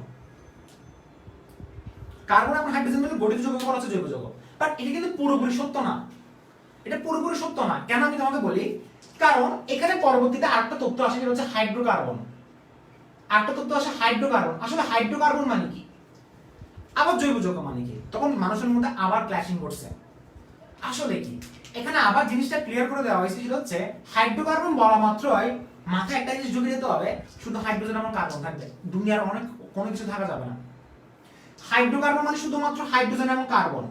তাহলে ভাই জৈব যৌগ মানে কি? তাহলে জৈব যৌগ মানে কি? জৈব যৌগ মানে হচ্ছে হাইড্রোকার্বন মানে হাইড্রোজেন এবং কার্বন থাকবে, ঠিক আছে, তবে আরো উপাদান থাকতে পারে, আবার নাও থাকতে পারে। স্যার এত কনফিউশন কেন ক্রিয়েট করতেছেন? মানে জৈব যৌগ বলা হচ্ছে কার্বন এবং হাইড্রোজেন মিলে গঠিত যৌগ, এবং ওই যৌগ থেকে উদ্ভূত যৌগকে বলা হচ্ছে কি জৈব যৌগ। কি বললাম? কার্বন এবং হাইড্রোজেন মিলে গঠিত হাইড্রোকার্বন। দেখো আমি জিনিসটা ক্লিয়ার করে দিচ্ছি, জৈব যৌগ কাকে বলে? কার্বন এবং হাইড্রোজেন মিলে গঠিত হাইড্রোকার্বন, এবং হাইড্রোকার্বন থেকে উদ্ভূত যৌগ সমূহকে জৈব যৌগ বলা হচ্ছে। আর হাইড্রোকার্বন কাকে বলা হচ্ছে? হাইড্রোজেন এবং কার্বন মিলে যে যৌগটা তৈরি হবে সেটাকে বলা হচ্ছে হাইড্রোকার্বন। অর্থাৎ তোমাকে যদি আমি যদি বলি ধরো, আচ্ছা এখন ফার্স্ট অফ অল জৈব যৌগের ডেফিনিশন কি লিখবো? কার্বন এবং হাইড্রোজেন মিলে গঠিত হাইড্রোকার্বন, এবং হাইড্রোকার্বন থেকে উদ্ভূত যৌগ সমূহকে বলা হচ্ছে জৈব যৌগ। উদ্ভূত আমি কিছু বুঝি নাই। আচ্ছা ফার্স্ট অফ অল দেখো, কার্বন এবং হাইড্রোজেন মিলে যেটা তৈরি হবে না সেটাকে ফার্স্টে তুমি বলবা হাইড্রোকার্বন। এক, তাহলে স্যার এই জিনিসটা কি জৈব যৌগ বলা যাবে? অবশ্যই বলা যাবে। কেন? কারণ জৈব যৌগ বলা হচ্ছে কার্বন এবং হাইড্রোজেনকে জৈব যৌগ বলবা, আবার কার্বন এবং হাইড্রোজেন মিলে ওই যৌগ থেকে যে যৌগটা উৎপন্ন হবে সেটাও জৈব যৌগ। মানে বুঝো না মনে হয়। ধরো তুমি এখানে কার্বন এবং হাইড্রোজেন মিলে একটা যৌগ হয়েছে, এটা কিন্তু জৈব যৌগ, এটা কিন্তু 100% জৈব যৌগ। কেন? কারণ আগে বলা হচ্ছিল যে কার্বন এবং হাইড্রোজেন যেখানে থাকবে সেটা জৈব যৌগ, কার্বন এবং হাইড্রোজেন যেখানে থাকবে সেটা জৈব যৌগ, এটা 100% জৈব যৌগ, 100% এটা জৈব যৌগ। তাহলে ভাই হাইড্রোকার্বন মানে কি? খুবই সিম্পল, শুধুমাত্র শুধুমাত্র শুধুমাত্র কার্বন এবং হাইড্রোজেন থাকলে সেটা হচ্ছে হাইড্রোকার্বন। এতটুকু ক্লিয়ার হইছে? তাহলে জৈব যৌগ মানে কি? হাইড্রোকার্বনকে জৈব যৌগ বলা যাবে এক, এবং এই হাইড্রোকার্বন থেকে যেটা বের হবে সেটাও জৈব যৌগ। কিভাবে দেখো? তাহলে তার মানে এত কথা ঘুরে ফিরে না বলে তাহলে জৈব যৌগের ডেফিনিশনটা কি? অর্গানিক কম্পাউন্ডের ডেফিনিশনটা হচ্ছে, অর্গানিক কম্পাউন্ডের ডেফিনিশনটা কি? হাইড্রোজেন এবং কার্বন মিলে গঠিত হাইড্রোকার্বন, হাইড্রোজেন এবং কার্বন মিলে গঠিত হাইড্রোকার্বন এক, এবং হাইড্রোকার্বন থেকে উদ্ভূত যৌগসমূহকে বলা হচ্ছে জৈব যৌগ। হাইড্রোকার্বন থেকে উদ্ভূত যৌগসমূহকে বলা হচ্ছে জৈব যৌগ। অর্থাৎ সহজ করে যদি বলি, আমার কার্বনের সাথে হাইড্রোজেন মিলে হাইড্রোকার্বন, এবং এখানের সাথে আমি কিছু উপাদান তৈরি করব, সেটাকে বলা হচ্ছে চপস। চপস, চপস মানে কি? চপসকে যদি ভাঙবো, carbon, hydrogen, oxygen, phosphorus, sulphur, carbon, hydrogen, oxygen, phosphorus, sulphur, চারটা জিনিস আছে না? এই চারটা জিনিস যখন থাকবে এবং এই জিনিসের সাথে যখন হাইড্রোকার্বন থাকবে, তখন সেটাকে বলা হচ্ছে জৈব যৌগ। সেটা কি বলা হচ্ছে? জৈব যৌগ। সেটা কি বলা হচ্ছে? জৈব যৌগ, মানে অর্গানিক কম্পাউন্ড। অর্গানিক কম্পাউন্ড মানে হচ্ছে জৈব যৌগ। এতটুকু বুঝা গেছে? অর্থাৎ কয়টা জিনিস বুঝা গেছে? তিনটা জিনিস বুঝে গেছে। একটা অর্গানিক কম্পাউন্ড কাকে বলে, চপস কাকে বলে, আর হাইড্রোকার্বন কাকে বলে। এখন প্রশ্নটা হাইড্রোকার্বন কাকে বলে? শুধুমাত্র হাইড্রোজেন এবং কার্বন থাকবে।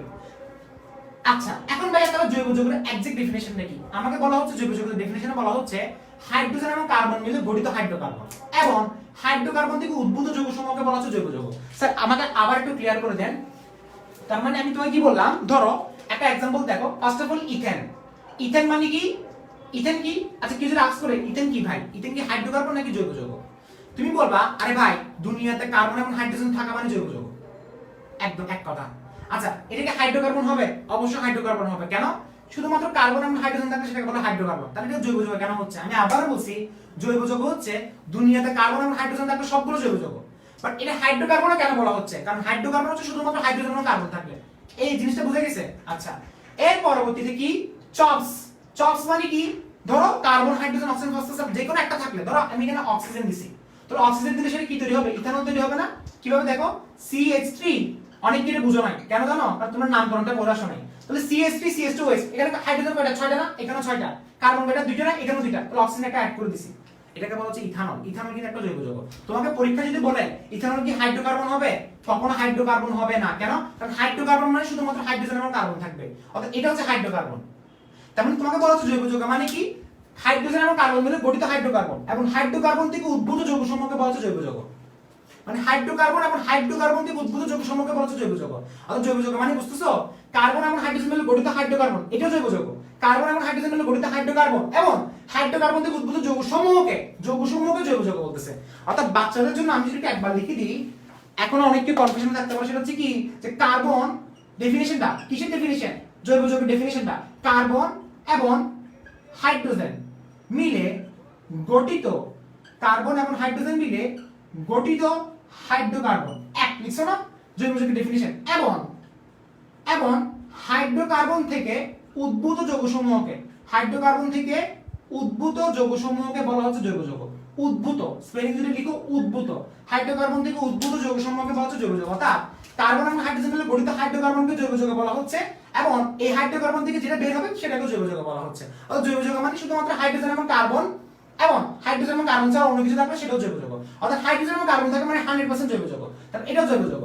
তাহলে হাইড্রোকার্বন কাকে বলে? শুধুমাত্র হাইড্রোজেন এবং কার্বন থাকবে, শুধুমাত্র হাইড্রোজেন এবং কার্বন সেটা জৈব যৌগ। তোমাকে যদি আস্ক করে এটা কি হাইড্রোকার্বন হবে? না, কারণ স্ট্যাক স্যার বলছে শুধুমাত্র হাইড্রোজেন এবং কার্বন থাকবে। এটাকে কখনো আমি হাইড্রোকার্বন বলতে পারবো না, এটাকে আমি কখনো হাইড্রোকার্বন বলতে পারবো না। কেন? কারণ হাইড্রোকার্বন শুধুমাত্র হাইড্রোজেন এবং কার্বন, তাহলে এটাকে আমি কি বলতে পারবো? হাইড্রোকার্বন বলতে পারবো। আবার এটাকে জৈব যৌগ বলতে পারবো। সেটা একটা প্রশ্ন আসে যে সকল হাইড্রোকার্বন জৈব যৌগ, সকল হাইড্রোকার্বন জৈব যৌগ, কিন্তু সকল জৈব যৌগ হাইড্রোকার্বন নয়। কি বললাম? সকল হাইড্রোকার্বন জৈব যৌগ। আবারও বলছি, সকল হাইড্রোকার্বন জৈব যৌগ। এই প্রশ্নটা তুমি এখন মিলে দেখো, 100% মিলে যাবে। কি বললাম? সকল জৈব যৌগ, সকল, অর্থাৎ জিনিসটা খুবই সিম্পল। হাইড্রোকার্বন মানে শুধুমাত্র হাইড্রোজেন এবং কার্বন, আর জৈব যৌগ মানে সবগুলো জৈব যৌগ। হাইড্রোকার্বনও জৈব যৌগ, হাইড্রোকার্বন থেকে যেটা বের হবে সেটাও জৈব যৌগ। অর্থাৎ সকল জৈব যৌগ, এটা লিখবো এভাবে, সকল হাইড্রোকার্বন সকল হাইড্রোকার্বন জৈব যৌগ। আবার বলতেছি, সকল হাইড্রোকার্বন জৈব যৌগ, কিন্তু সকল জৈব যৌগ হাইড্রোকার্বন নয়। সকল হাইড্রোকার্বন, এই কালে হাইড্রোকার্বন মাস জৈব যৌগ, কিন্তু সকল হাইড্রোকার্বন জৈব যৌগ নয়। আবার লিখো, পুরো জিনিসটা লিখো, সকল হাইড্রোকার্বন জৈব যৌগ, কিন্তু সকল হাইড্রোকার্বন জৈব যৌগ, কিন্তু সকল জৈব যৌগ হাইড্রোকার্বন নয়। এটা কি জৈব যৌগ না? এই জৈব যৌগকে হাইড্রোকার্বন বলতে পারবা? পারবা না। সকল হাইড্রোকার্বন, যত হাইড্রোকার্বন আছে, ধরো আমি তোমাকে বললাম CH3 CH2 CH3, এটা হাইড্রোকার্বন না? কেন?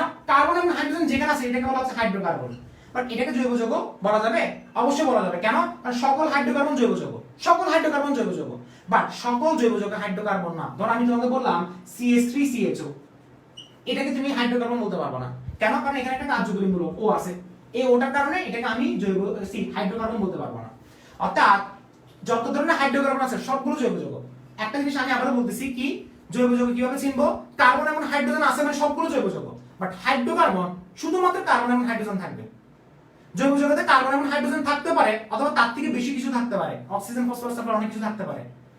এই জিনিসটা মাথায় ঢুকছে কিনা বলো? এখন আমাদের কাজ শেষ, এখন আসি ক্লাসিফিকেশনে। ওই যে কাজ শেষ, কাজ শেষ, বুঝা গেছে? আমার মনে হয় সবাই বুঝে গেছে। এর থেকে আর বেটার কিউ আর ইয়া হবে না। ওকে, শেষ না?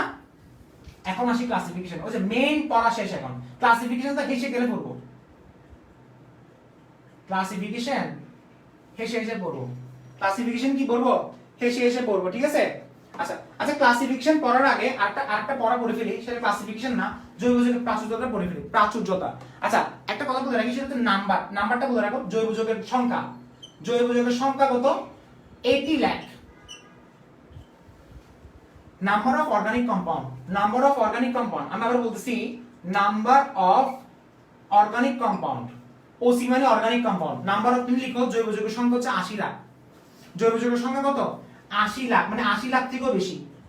আর অজৈব যৌগের সংখ্যা কত? 1 লাখ। তোমাকে যদি আজ করে অজৈব যৌগের সংখ্যা কত, আচ্ছা ক্লাসিফিকেশন পরে অজৈব যৌগের সংখ্যা কত বলো আমাকে? অজৈব যৌগের সংখ্যা কত? 1 লাখ। আর জৈব যৌগের সংখ্যা কত? 80 লাখ। কেন? কারণটা কেন? তিনটা কারণ আছে। এক নম্বর কারণ হচ্ছে, কারণটা কি কি, কেন জৈব যৌগের সংখ্যা বেশি? প্রশ্ন আসতে পারে না? এক নম্বর কারণ হচ্ছে ক্যাটানেশন। দুই নম্বর কারণ হচ্ছে, লিখো সবাই, পলিমারকরণ। তিন নম্বর কারণ হচ্ছে সমানতা। সিকোয়েন্স কিন্তু এইভাবে পড়তে হবে, তুমি যতই নতুন কনসেপ্টে পড়ো না কেন সিকোয়েন্স এইভাবে। সমানতা পড়া হয়েছে না? সমানতা মনে থাকবে এটা? আচ্ছা আচ্ছা, এখন কথা হচ্ছে ক্যাটানেশন মানে কি? খুবই সিম্পল। দেখো first of all catenation, definition of catenation. দেখো definition of catenation, definition of catenation. দেখো আমি ডেফিনিশন অফ ক্যাটানেশনটা বলে দিচ্ছি। ডেফিনিশন অফ ক্যাটানেশন কি? ফার্স্ট অফ অল ক্যাটানেশন মানে হচ্ছে, ক্যাটা মানে হচ্ছে কার্বন, নেশন মানে কি? মানে যুক্ত করা, অর্থাৎ যুক্ত হওয়া। আচ্ছা যাই হোক, এটা পরে বলতেছি। ক্যাটানেশন মানে হচ্ছে, ধরো এই যে কার্বন আছে না, এই কার্বনের একটা ধর্ম আছে। ধর্মটা হচ্ছে কি? সে বিভিন্নভাবে বিভিন্ন পরমাণুর সাথে সে চেইন গঠন করতে পারে, এটা হচ্ছে তার ধর্ম। কার্বনের ধর্মটা কি? সে বিভিন্নভাবে বিভিন্ন পরমাণুর সাথে চেইন গঠন করতে পারে। যেমন ধরো সে এইভাবে চেইন গঠন করতেছে না, সে এইভাবে চেইন গঠন করতেছে না, সে এইভাবে গঠন করতেছে না, সে এইভাবে গঠন করতেছে, সে এইভাবে গঠন করতেছে, সে এইভাবে গঠন করতেছে, সে এইভাবে গঠন করতেছে। অর্থাৎ এই যে তার চেইন গঠন করার ক্ষমতাটা, তার চেইন যে গঠন হচ্ছে না, এই যে এখানে ধরো তুমি এখানে কার্বনের সাথে আবার কার্বন দিছো, আবার এই কার্বনের সাথে এই কার্বন দিছো, আবার এই কার্বনের সাথে এই কার্বন দিছো, অর্থাৎ অনেকগুলো সে চেইন, অনেকগুলো সে শিকল গঠন করতে পারে। শিকল মানে কি? এটাকে বলা হচ্ছে শিকল, এটাকে বলা শিকল। অর্থাৎ অনেকগুলো সে চেইন গঠন করতে পারে। এই যে চেইন গঠন করার তার যে ক্ষমতা, এই যেমন ধরো এখানে তোমাকে বললাম কার্বন, এই যে কার্বন, এই যে কার্বন, সে বিভিন্নভাবে চেইন গঠন করতে পারবে, তার ক্ষমতা আছে, তার পাওয়ার আছে। এই যে তার চেইন গঠন করার যে ক্ষমতা, সেটাকে বলা হচ্ছে ক্যাটানেশন। অর্থাৎ আমি যদি ডেফিনেশনটা যদি বলি, কার্বনের অসংখ্য পরমাণু, দেখো ভালোভাবে দেখো, কার্বনের অসংখ্য পরমাণু, দেখছো অসংখ্য পরমাণু, দেখছো কার্বনের অসংখ্য পরমাণু, অসংখ্য পরমাণু নিজেদের মধ্যে যুক্ত হয়ে, নিজেদের মধ্যে যুক্ত হয়ে ছোট বড়, ছোট হতে পারে, বড় হতে পারে, ধরো এরকমও হতে পারে, ছোট বলতে এরকমও হতে পারে, দেখো এরকমও হতে পারে, এরকম এরকমও হতে পারে, ছোট ছোট বড় বিভিন্ন আকার, আকার দেখছো, আকার বিভিন্ন আকার ও আকৃতির, দীর্ঘ শিকল বা বলয়, এটাকে বলা হয় বলয়, বলয় গঠন করার ক্ষমতাকে বলা হচ্ছে ক্যাটানেশন। কার্বনের অসংখ্য পরমাণু, অসংখ্য পরমাণু নিজেদের মধ্যে যুক্ত হবে, যুক্ত হইছে, যুক্ত হয়ে ছোট বড়, ছোট হতে পারে, বড় হতে পারে, ছোট বড় বিভিন্ন আকার ও আকৃতি, আকার এবং আকৃতি, আকার দেখো, আকৃতি দেখো, আকার এবং আকৃতি, দীর্ঘ শিকল, অনেক বড় শিকল, দীর্ঘ শিকল, তা বলয়, বা বলয় গঠন করার ক্ষমতাকে বলা হচ্ছে ক্যাটাইনেশন। কিছু আজ করে ক্যাটাইনেশন কাকে বলে তুমি বলবা কার্বনের অসংখ্য পরমাণু, আমি আবারও বলতেছি কার্বনের অসংখ্য পরমাণু নিজেদের মধ্যে যুক্ত হয়ে কার্বনের অসংখ্য পরমাণু নিজেদের মধ্যে যুক্ত হয়ে কার্বনের অসংখ্য পরমাণু নিজেদের মধ্যে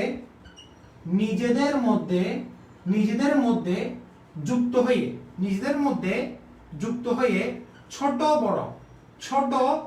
বড় দীর্ঘ শিকল বা বলয় গঠন করার ক্ষমতাকে বলা হচ্ছে ক্যাটাইনেশন।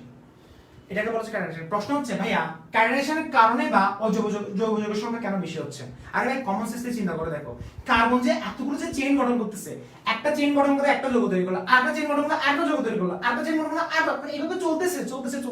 অর্থাৎ সে হরেক রকমের শিকল গঠন করতে পারে, হরেক রকমের সে চেইন গঠন করতে পারে, হরেক রকমের তার আকৃতি পাল্টাতে পারে। সেজন্য সংখ্যা বেড়ে গেছে। কার সংখ্যা বেড়ে গেছে? যৌগের সংখ্যা। এভাবে পৌঁছাতে 80 লাখ চলে গেছে। তার মানে এটা একটা রিজন। একটা রিজন হচ্ছে পরিমাপকরণ এবং সমানতা, সেটা এখন আলোচনা করব না। তোমাকে বুঝতে বলা হয় ক্যাটাইনেশন কাকে বলে, তুমি বলবা কার্বনের অসংখ্য পরমাণু নিজেদের মধ্যে যুক্ত হয়ে ছোট বড় বিভিন্ন আকার ও আকৃতির দীর্ঘ শিকল, ছোট বড় বিভিন্ন আকার ও আকৃতি লিখিও। এটার আগে লিখবা বিভিন্ন আকার ও আকৃতির দীর্ঘ শিকল বা বলয় গঠন করার ক্ষমতাকে ক্যাটাইনেশন বলে। দীর্ঘ শিকল বা বলয় গঠন করার ক্ষমতাকে ক্যাটাইনেশন বলে। আমি আবারও বলছি, ছোট বড় শেষ ভাইয়া, এখন প্যারা নাই আর। আমি বললাম না প্রথম বিগিনিংটা একটু প্যারা লাগেছে, এর পরবর্তীতে আর প্যারা নাই। এই যেমন ধরো আমি তোমাকে বললাম ধরো আমি তোমাকে একটা প্রশ্ন দিছি, ধরো সেটা হচ্ছে তোমাকে আমি বললাম যে ভাই দেখে আমাকে বলো, আমি তোমাকে বললাম যে এখানে CH3 CH2 ওইস, দেখি এখানে কারা কারা বলো আমাকে বলো দেখি। আমি এখানে কমেন্টে দেখতেছি হচ্ছে আফরিন সুলতানা, শেখ রাব্বি, মোহাম্মদ শাকিল আহমেদ বা আরজু তামান্না, যা যেটা বলো না এখানে থেকে সবাই বলো, নাম ধরতে পারতেছে না। আমাকে বলো CH3 CH2 CH2H, সবাই আমাকে বলো যে ভাইয়া এই জিনিসটা কি জৈব যৌগ নাকি হাইড্রোকার্বন? এই জিনিসটা কি? এটাকে আমি হাইড্রোকার্বন বলতে পারবো? এমন মাইক দিব, এটাকে আমি কখনো হাইড্রোকার্বন বলতে পারবো না। কেন? কারণ হাইড্রোকার্বন মানে শুধুমাত্র হাইড্রোজেন এবং কার্বন থাকবে। আচ্ছা, এটাকে আমি জৈব যৌগ বলতে পারবো? আরে ভাই কার্বন এবং হাইড্রোজেন দেখা মানে জৈব যৌগ, হ্যাঁ এক্সেপশন আছে কিন্তু এটা পরে বলতেছি। স্যার আবার মাথা ঘুরে দিচ্ছেন, পরে বলতেছি, এক্সেপশন আমি লাস্টে বলবো। কার্বন এবং হাইড্রোজেন দেখা মানে জৈব যৌগ, বাট হাইড্রোকার্বন কোনটা? শুধুমাত্র কার্বন এবং হাইড্রোজেন থাকতে পারে। আরে ভাই অক্সিজেন তো ঢুকে দিছে, তারপরে চপস ঢুকে দিছে। চপস মানে কি? চপসের মধ্যে যে কোনো একটা জিনিস যদি থাকে, হাইড্রোজেন, ফসফরাস, সালফার, অক্সিজেন, যে কোনো একটা জিনিস যদি থাকে সেটা জৈব যৌগ। তার মানে আমাকে যদি এখন যদি আস্ক করে, ধরো এই জিনিসটা আস্ক করলো, বললো যে C3C3CH, আমাকে আস্ক করলো এটা কি ভাই? এটা কি জৈব যৌগ হবে? আরে ভাই হাইড্রোজেন এবং কার্বন থাকা মানে জৈব যৌগ। এখন প্রশ্ন যদি কি হাইড্রোকার্বন হবে? হ্যাঁ হাইড্রোকার্বন একটা শর্ত ছিল, কি? কার্বন এবং হাইড্রোজেন থাকতে হবে শুধু, আর কিছু থাকা যাবে না। তার মানে কার্বন এবং হাইড্রোজেন আর কিছু নাই, তাহলে এটা হাইড্রোকার্বন। শেষ, বুঝে গেছো তো? আর ক্যাটাইনেশনও বুঝে গেছো, অনেক হরেক রকমের চেইন গঠন করবে। তার শেষ। এখন আমার ক্লাসিফিকেশন আসি। এখন এরপর আমি কিছু এমসিকিউ সহ বলে দিচ্ছি। এবারে কোর্সে এমসিকিউ সহ একসাথে হোয়াইট বোর্ডে কি এমসিকিউ দেখো। ফার্স্ট অফ অল এমসিকিউ গুলো কি ধরনের এমসিকিউ দেখতেছি দেখো, দেখছো? আচ্ছা এমসিকিউ গুলো দেখাচ্ছি, দেখো। ফার্স্ট অফ অল কিছু ব্যতিক্রম আছে, ব্যতিক্রমগুলো হচ্ছে কি দেখো, সবাই একটু লিখো ব্যতিক্রম, এক্সেপশনাল। যারা লিখতে পারতেছ না টেনশন নিও না ভাই, বললাম তো 9টা বাজে সারপ্রাইজ আছে। এক্সেপশনাল গুলো কি কি দেখো।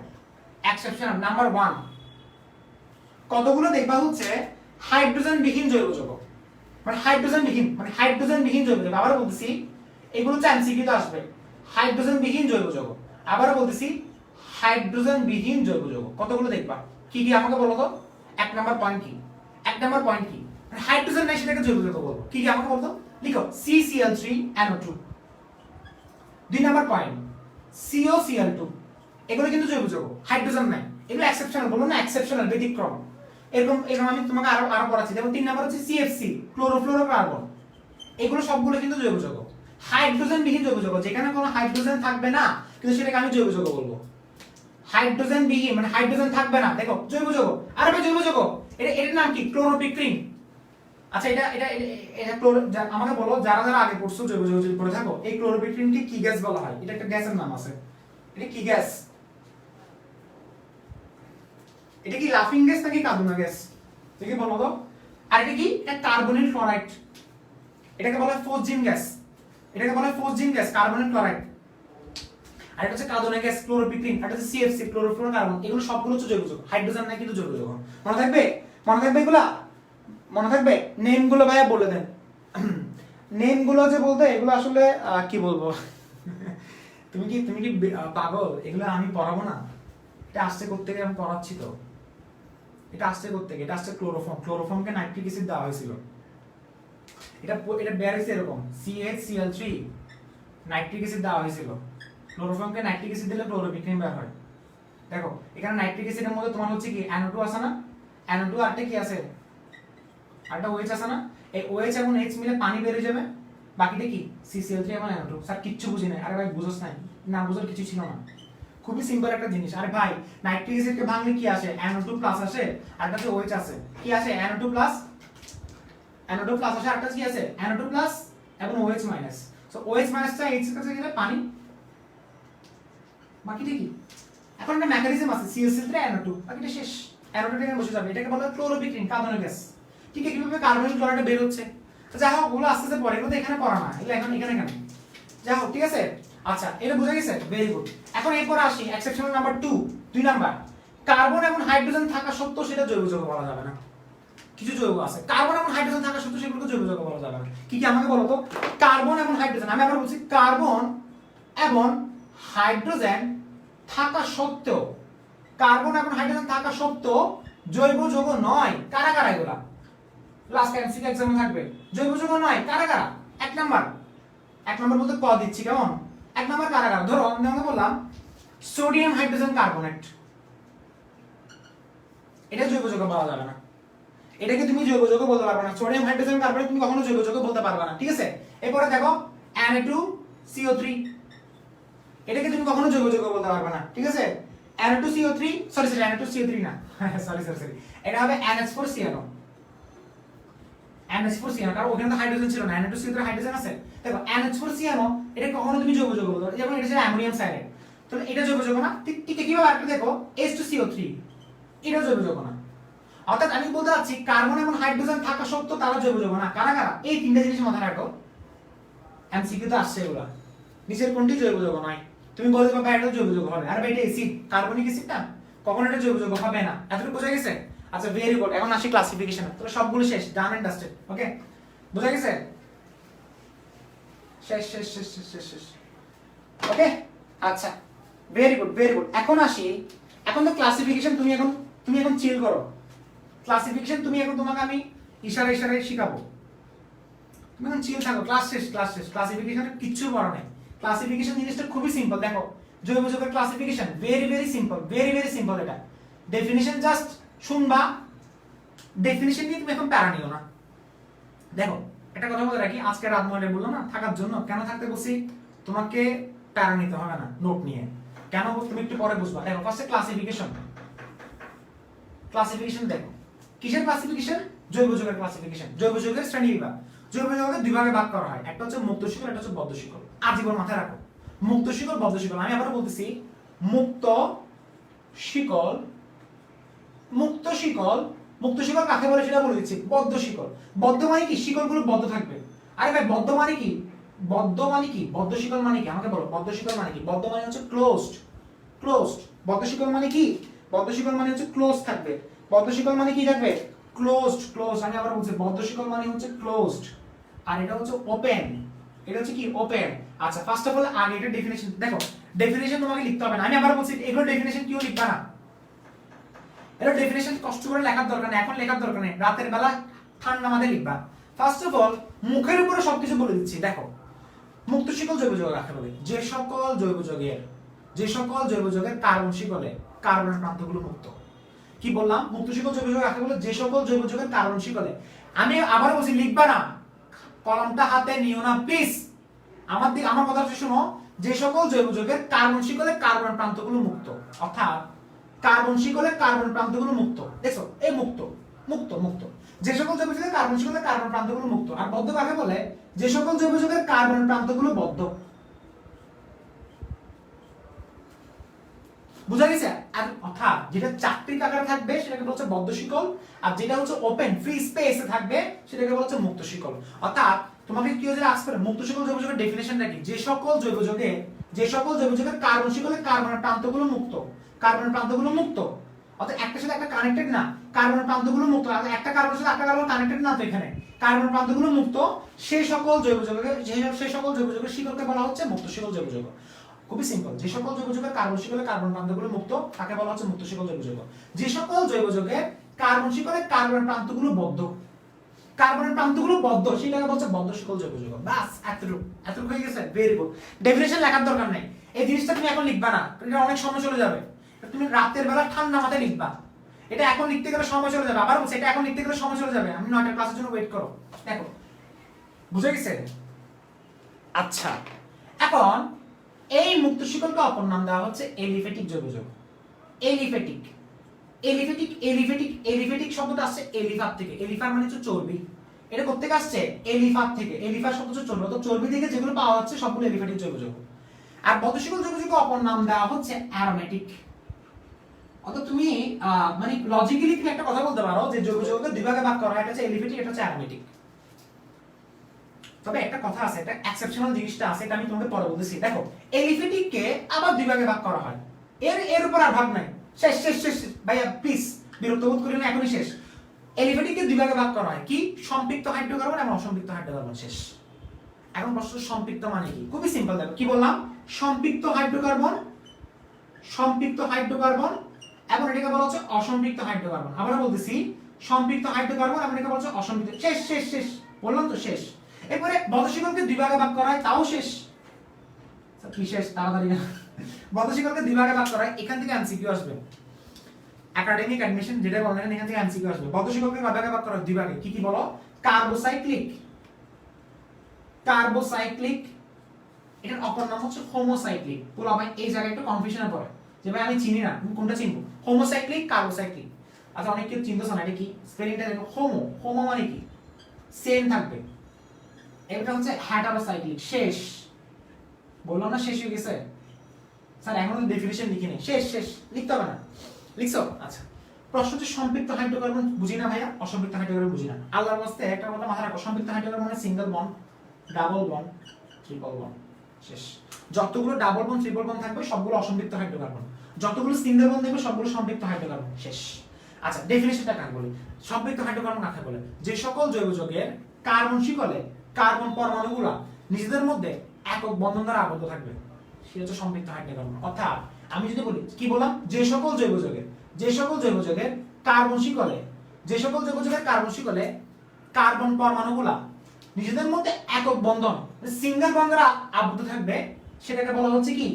মুক্ত, সেটাকে বলা হচ্ছে সম্পৃক্ত হাইড্রোকার্বন। আচ্ছা, এটাকে হাইড্রোকার্বন কেন বলা হচ্ছে? কারণ তোমাকে আগে বলছিলাম যে সিঙ্গেল বন্ড থাকা মানে শুধুমাত্র হাইড্রোকার্বন, মানে অ্যালকেন মানে কি? অ্যালকেন তো কার্বন এবং হাইড্রোজেন কোনো কিছু নাই, এটাকে হাইড্রোকার্বন বলা হচ্ছে। আর এটাকে সম্পৃক্ত কেন বলা হচ্ছে? কারণ সেটা শুধুমাত্র সিঙ্গেল বন্ড থাকবে। অর্থাৎ যে সকল জৈব যৌগে কার্বন পরমাণুগুলা নিজেদের মধ্যে একক বন্ধন দ্বারা আবদ্ধ থাকবে, সেটাকে বলা হচ্ছে সম্পৃক্ত হাইড্রোকার্বন। অসম্পৃক্ত হাইড্রোকার্বন কাকে বলে? যে সকল জৈব যৌগের কার্বন শিকলে কার্বন পরমাণুগুলা নিজেদের মধ্যে ডাবল বন্ড এবং ট্রিপল বন্ড দ্বারা আবদ্ধ থাকবে। ডাবল বন্ড এবং ট্রিপল বন্ড দ্বারা আবদ্ধ মানে সংযুক্ত থাকবে, ডাবল বন্ড এবং ট্রিপল বন্ড দ্বারা সংযুক্ত থাকবে। যে সকল জৈব যৌগে কার্বন শিকলে কার্বন পরমাণুগুলা নিজেদের মধ্যে ডাবল বন্ড এবং ট্রিপল বন্ড দ্বারা সংযুক্ত থাকবে, ডাবল বন্ড এবং ট্রিপল বন্ড দ্বারা যুক্ত থাকবে, সেটাকে বলা হচ্ছে অসম্পৃক্ত হাইড্রোকার্বন। অর্থাৎ ঘুরে ফিরে সেম কথা, অসম্পৃক্ত হাইড্রোকার্বন মানে অ্যালকিন এবং অ্যালকাইন। হাইড্রোকার্বন কেন বলা হচ্ছে? একটু আগে বললাম, অ্যালকাইনে কোনো হাইড্রোজেন এবং কার্বন ছাড়া কোনো কিছু আছে না, সেটাকে হাইড্রোকার্বন বলা হচ্ছে। বুঝা পাইছো? আচ্ছা, এরপরে কার্বোসাইক্লিক, হাইড্রোসাইক্লিক বলতে কার্বোসাইক্লিক, কার্বো দিয়ে আমি বুঝবো না, আমি বুঝবো হোমো দিয়ে। হোমো মানে কি? হোমো মানে সবগুলো সেম থাকবে, সবগুলো সেম। স্যার কি ধরনের সেম? এখানে একটু বিষয় আছে, বিষয়টা হচ্ছে এখানে অনেকগুলো প্রশ্ন আসে, যেমন ধরো বলা হচ্ছে নিচের কোনটি কার্বোসাইক্লিক জৈব যৌগ। আচ্ছা, কার্বোসাইক্লিক জৈব যৌগ কাকে বলে? যে সকল বদ্ধ শিকল যৌগের বলয়টি শুধুমাত্র কার্বন পরমাণু দ্বারা আবদ্ধ। স্যার মাথায় কিচ্ছু ঢুকে নাই, এই জায়গায় একটু ক্লিক আছে, এই দুটো জিনিস একটু বুঝার আছে, এটা তুমি বুঝে গেছো না? এই দুটো জিনিস বুঝার আছে। এখন তুমি বলতে পারো ভাই ডেফিনিশন তো লিখে দেন নাই। ডেফিনিশন মুখে বলছি, বাট লেখার দায়িত্ব হচ্ছে 9টা বাজে। 9টা বাজে আমি তোমাকে বললাম তো, 9টা বাজে তুমি আরাম রিল্যাক্স করবে, চিল করবে, তুমি পপকর্ন নিয়ে আসিও, একসাথে খাবো। দেখো, কার্বোসাইক্লিক, হোমোসাইক্লিক, এটা চিনতে হবে, এটা চিনতে হবে, এটা চিনা হয়ে গেছে। আচ্ছা, ভেরি গুড। এখন দেখো, তাহলে আমি কোনটা চিনবো? শুধুমাত্র এই দুটো জিনিস চিনার বাকি আছে। ফার্স্ট অফ অল, হোমোসাইক্লিক কাকে বলে বা কার্বোসাইক্লিক? হোমো মানে কি? সবগুলো সেম থাকবে। হোমোসাইক্লিক, হোমোসাইক্লিক কাকে বলে? দেখো, হোমোসাইক্লিক কাকে বলে? যে সকল জৈব যৌগের বলয়টি শুধুমাত্র কার্বন পরমাণু দ্বারা আবদ্ধ। কেউ যদি আজ করে, তোর একটা টিচার আজ করছে হোমোসাইক্লিক বা কার্বক্সিলিক জৈব যৌগ আকারে, তুমি বলবা যে সকল জৈব যৌগের বলয়টি, যে সকল জৈব যৌগের বলয়টি। আচ্ছা আমাকে বলো বদ্ধ শিকল মানে কি? বদ্ধ থাকবে না, এরকম এরকম থাকতে পারে, এরকম থাকতে পারে, এগুলো সবগুলো বদ্ধ না, তো সবগুলো বদ্ধ শিকল জৈব যৌগ। আচ্ছা বলা হচ্ছে যে সকল জৈব যৌগের যে সকল বদ্ধ শিকল যৌগে যে সকল বদ্ধ শিকল যৌগের বলয়টি, যে সকল বদ্ধ শিকল যৌগের বলয়টি শুধুমাত্র কার্বন পরমাণু দ্বারা আবদ্ধ থাকবে। ধরো আমি তোমাকে বললাম, তাহলে আমি ডেফিনিশন একটু বলেছি। ধরো যে সকল, একটু এই যে অনেকে নাম বুঝতে পারে, যে সকল বদ্ধ শিকল, কি বললাম ফার্স্ট আগে বুঝো, লেকচারে একটু বুঝার আছে, দেখো এই জায়গাটা একটু বুঝার আছে। যে সকল বদ্ধ শিকল যৌগের বলয়টি, যে সকল বদ্ধ শিকল যৌগের বলয়টি শুধুমাত্র, আবারও বলতেছি, শুধুমাত্র হাইড্রোজেন এবং কার্বন দ্বারা, শুধুমাত্র সরি আমি বলেছি, যে সকল বদ্ধ শিকল যৌগের বলয়টি শুধুমাত্র কার্বন পরমাণু দ্বারা আবদ্ধ। হ্যাঁ 100% ডেফিনিশন ঠিক আছে, কার্বন পরমাণু দ্বারা আবদ্ধ, বুঝে গেছে? আচ্ছা এখন এক্সাম্পল যতক্ষণ দিব না ততক্ষণ কেউ বুঝবে না। কার্বন পরমাণু দ্বারা আবদ্ধ সেই সকল যৌগগুলোকে বলা হচ্ছে আমার কি হোমোসাইক্লিক যৌগ। যে সকল বদ্ধ শিকল যৌগের বলয়টি শুধুমাত্র কার্বন পরমাণু দ্বারা আবদ্ধ, বুঝে গেছে? আচ্ছা এখন দেখো, তার মানে আমাকে যে কেউ যদি আস্ক করে বেনজিন, এটা বেনজিন না, বেনজিন আসে কিভাবে বুঝছি? অনেকে বেনজিন বুঝে নাই। আচ্ছা বেনজিনের স্ট্রাকচারটা অনেকে বুঝে নাই, বুঝার দরকার নেই, এখন কিছু বুঝার দরকার নেই। আচ্ছা এবারে বেনজিনের উপরে ফেনল আছে না, ধরো বেনজিনটাকে তুমি চাইলে বলয় না দিয়ে এভাবে দিতে পারো। সেম বলয় মানে হচ্ছে ইলেকট্রনগুলো ঘুরতেছে, তো সেজন্য ধরো আমি এভাবে দিলাম, ভাইয়া এই জায়গায় দেখো, হ্যাঁ শার্টে কালি লেগে গেছে, দেখো এই যে আমি এভাবে দিলাম, দেখো এভাবে দিলাম, আমি এভাবে দিলাম, উপরে কি দিলাম ওয়েট, এটা ফেনল না, এটা বেনজিন, এটা ফেনল। স্যার এটা করতে গেছে কিচ্ছু বুঝতেছে না, আরে ভাই পরে আগে ফার্স্ট আমি এটা মিলাচ্ছি। এবার দেখো আমি এখানে বললাম ধরো এরকম, এগুলো ধরো আমি এখানে বলা দিই না, আমি এবার দিছি এরকম, হ্যাঁ এরকম, এগুলো সবগুলো হোমোসাইক্লিক যৌগ। কেন ভাইয়া কেন? আপনি সবাই একটা প্রশ্ন করবে যে ভাই আপনি বলছিলেন যে সকল বদ্ধ শিকল যৌগের, বদ্ধ বুঝছে এটা বদ্ধ, আচ্ছা বদ্ধ শিকল যৌগের বলয়টি শুধুমাত্র কার্বন পরমাণু বলছিলেন, তাহলে ভাইয়া এখানে তো কার্বন পরমাণুর উপর এখানে ওএস দেখা যাচ্ছে, নাইট্রোজেন হাইড্রোজেন, কাহিনী কি ডাল মে কুছ কালা है, কি কাহিনী এটা? এটা কাহিনী হচ্ছে এখানে এই ডেফিনিশনে বলা হচ্ছে শুধুমাত্র বলয়ে কার্বন ছাড়া কোনো কিছু থাকতে পারবে না। এখানে তুমি এটা বলয়টাকে ভাঙবো, এটাকে ভাঙবো, ভাঙলে এইভাবে আসে না? কার্বন এখানে কয়টা? 6টা না? এই দেখো 6টা কার্বন, তো উপরে কি? উপরে OH দিছে, ডাবল বন্ড এই জায়গায় না, এই জায়গায় ডাবল বন্ড, এরপরে H আছে না? H কয়টা? H এখানে 5টা বসে দাও, এটাকে বলা হচ্ছে ফেনল। এই জিনিসটাকে বলা হচ্ছে বদ্ধ শিকল, সরি হোমোসাইক্লিক মানে কার্বসাইক্লিক যৌগ। কেন? কারণ এই বদ্ধ শিকলের এই মানে যে বদ্ধ শিকল যৌগ মানে কি, হোমোসাইক্লিক যৌগ মানে কি, যে সকল বদ্ধ শিকল যৌগের বলয়টি, অর্থাৎ এই বদ্ধ শিকল যৌগের বলয়টি, দেখো এই বলয়টি শুধুমাত্র কার্বন পরমাণু দ্বারা তৈরি, শুধুমাত্র, দেখছো? এর বাইরে কি থাকবে সেটা বিষয় না, শুধুমাত্র কার্বন পরমাণু দ্বারা তৈরি, 100% কার্বসাইক্লিক যৌগ। বুঝতে পারছি? অর্থাৎ বলয়টি শুধুমাত্র কার্বন পরমাণু দ্বারা তৈরি, এর বাইরে কোনো কিছু আছে এখানে? বলয়ের মধ্যে দেখো ভিতরে কি কোনো কিছু আছে এখানে? নাই। এখানে যদি কার্বন জায়গায় নাইট্রোজেন থাকতো, অক্সিজেন থাকতো, তাহলে সেটা অন্য কথা। অর্থাৎ এগুলোকে বলা হচ্ছে কার্বোসাইক্লিক জৈব যৌগ, এটাকে বলা হোমোসাইক্লিক জৈব যৌগ। বুঝা গেছে? এখন এই কার্বোসাইক্লিককে দুই ভাগে ভাগ করা হয়, সেটা আস্তে আস্তে পরে। এতটুকু পর্যন্ত বোঝা গেছে না? আমাকে বলো, এতটুকু পর্যন্ত বোঝা গেছে? বোঝা গেছে না? আচ্ছা ভেরি গুড। এখন হোমোসাইক্লিক বুঝা গেছে? হোমোসাইক্লিক পুরোটা শেষ, কার্বোসাইক্লিক অর্থাৎ বলয়ের ভিতরে শুধুমাত্র কার্বন থাকবে। যতগুলো বদ্ধ শিকল জৈব যৌগ তুমি দেখবা, এনিলিন, ফেনল, এখন নামকরণগুলো তুমি পারবা না, তোমাকে এখন বুঝাই লাভ নাই। যেমন ধর আমি তোমাকে আর বলতেছি, আচ্ছা যা হবে এখন বলবো না, সেটা একটু পরে বলবো। বুঝা গেছে এতটুকু? আচ্ছা এবার হাইড্রোসাইক্লিক ছিল না, হাইড্রোসাইক্লিকটা আস্তে আস্তে পরে, সেটা পরে আসবে। কেন জানো? কারণ এই যে কার্বোসাইক্লিক এবং কি ছিল হোমোসাইক্লিক, অপর নাম না, এটা দুইটা তো সেম না, এই দুইটা মানে এই দুইটা জিনিসের মধ্যে সেম জিনিসই তো না। আচ্ছা এই দুইটা মানে এই জিনিসটাকে আবার কি করছে, ওরা দুই ভাগে ভাগ করছে, লাস্ট আর ভাগ নাই, দুই ভাগে ভাগ করছে। কি কি আমাকে বলো? একটা হচ্ছে এলিসাইক্লিক, ভাইয়া বলেন না, একটা হচ্ছে এলিসাইক্লিক আর একটা হচ্ছে অ্যারোমেটিক। শেষ। এখন স্যার আরো কনফিউশনে বাড়াই দিলেন, স্যার এগুলো কি বলতেছেন তাহলে? এলিসাইক্লিক কি, অ্যারোমেটিক কি? স্যার বুঝতেছি না এখন। আচ্ছা এলিসাইক্লিক কাকে বলে, অ্যারোমেটিক কাকে বলে? আসো নতুন একটা পড়া বলবো না, সেম পড়ার মধ্যে চলে গেছে। ফার্স্ট অফ অল এলিসাইক্লিক কাকে বলে? তুমি বলতে পারবে এলিসাইক্লিক তো ভাই কার্বোসাইক্লিকের একটা প্রকারভেদের মধ্যে চলে গেছে, বাট এলিসাইক্লিক মানে কি? ফার্স্ট অফ অল হোমোসাইক্লিক কার্বোসাইক্লিক কি ছিল? যে সকল বদ্ধশিকল যৌগের বলয়টি শুধুমাত্র কার্বন পরমাণু দ্বারা আবদ্ধ থাকবে সেটাকে বলা হচ্ছে হোমোসাইক্লিক যৌগ বা কার্বোসাইক্লিক। এটাকে দুই ভাগে ভাগ করছে, এলি এবং অ্যারোমেটিক। তাহলে স্যার ভাই আমি বুঝতেছি না, আবার ওদিকে আপনি হেটারোসাইক্লিক মানে হেটারোসাইক্লিকটাকে আমি ব্যাখ্যা করার নাই, ওটা এদিকে বাদ দিছে, আর এই দুটো জিনিস কি মাথায় কিছু ঢুকতেছে না। দেখো ফার্স্ট অফ অল দেখো এলিসাইক্লিক বলতে গেলে দুটো জিনিস মাথায় রাখতে হবে। কয়টা জিনিস? ডেফিনিশন লেখার দরকার নেই, দুটো জিনিস মাথায় রাখতে হবে। কি কি? এলিসাইক্লিক যখন বলবে তাদের গঠনটা হবে, এলিসাইক্লিক যৌগ কি? অর্থাৎ যে সকল জৈব যৌগের, যে সকল বদ্ধশিকল জৈব যৌগের গঠনটা, অর্থাৎ বলতে পারো যে সকল জৈব যৌগ, এটা বলতে পারো যে সকল জৈব যৌগের গঠনটা অ্যারোমেটিকের মতো, মানে অ্যারোমেটিক বলতে বদ্ধশিকল জৈব যৌগের মতো। যে সকল জৈব যৌগের গঠনটা বলতে পারো এটা সবচেয়ে বেস্ট হয় বদ্ধশিকল বললে। দেখো এটা আচ্ছা এবার বলতে পারো যে অ্যারোমেটিক জৈব যৌগের মতো বলতে পারো, সেম কথা, দুইটার মধ্যে সেমই কথা। দেখো আমি বললাম যে সকল জৈব যৌগের গঠনটা অ্যারোমেটিক যৌগের মতো, এটা বলতে ব্যস্ত কেন জানো? এটার মধ্যে রিয়েল বেসিকটা লুকানো আছে। যে সকল জৈব যৌগের গঠনটা অ্যারোমেটিক যৌগের মতো। আচ্ছা অ্যারোমেটিক বলতে আমি সবচেয়ে অ্যারোমেটিক বলতে কি বোঝা জানো? অ্যারোমেটিক বলতে বোঝা চাকরি বলাকার হবে, এটা আমি সেজন্য এখানে বলেছি অ্যারোমেটিক। তবে এটা অ্যারোমেটিক না বলে তুমি বদ্ধশিকল বলতে পারো। আমি জাস্ট একটা ফান মানে এটা আসলে বোঝার অর্থে বলছি যে অ্যারোমেটিক যৌগের মতো তার গঠনটা হবে এবং তার ধর্মটা হবে এলিফ্যাটিক যৌগের মতো।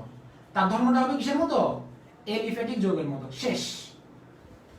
এতটুকু পর্যন্ত বুঝতে গেলে তোমার এলিসাইক্লিক শেষ। অর্থাৎ স্যার আমি এখন কিচ্ছু লাইন, একটা লাইন আমি এখানে বুঝি নাই, একটা লাইন আমি এখানে বুঝি নাই। দেখো অ্যারোমেটিক যৌগের মতো বলছি না, আমরা এলিফ্যাটিক বলছি। কি বললাম? এলিফ্যাটিক এবং অ্যারোমেটিক বলছি। দেখো এখন আমি এলিসাইক্লিক জৈব যৌগের ডেফিনিশনের পরে আমি দিলাম এখন एग्जांपल। তুমি বলছো ডেফিনিশন করে, ডেফিনিশন লেখা হয়ে গেছে যে সকল জৈব যৌগের গঠন অ্যারোমেটিক যৌগের মতো, ধর্মটা এলিফ্যাটিক যৌগের মতো। স্যার বুঝি নাই। আচ্ছা আমাকে বলো এলিফ্যাটিক মানে কি? একটু আগে তোমাকে বলছিলাম এলিফ্যাটিক মানে কি? মুক্তশিকল না?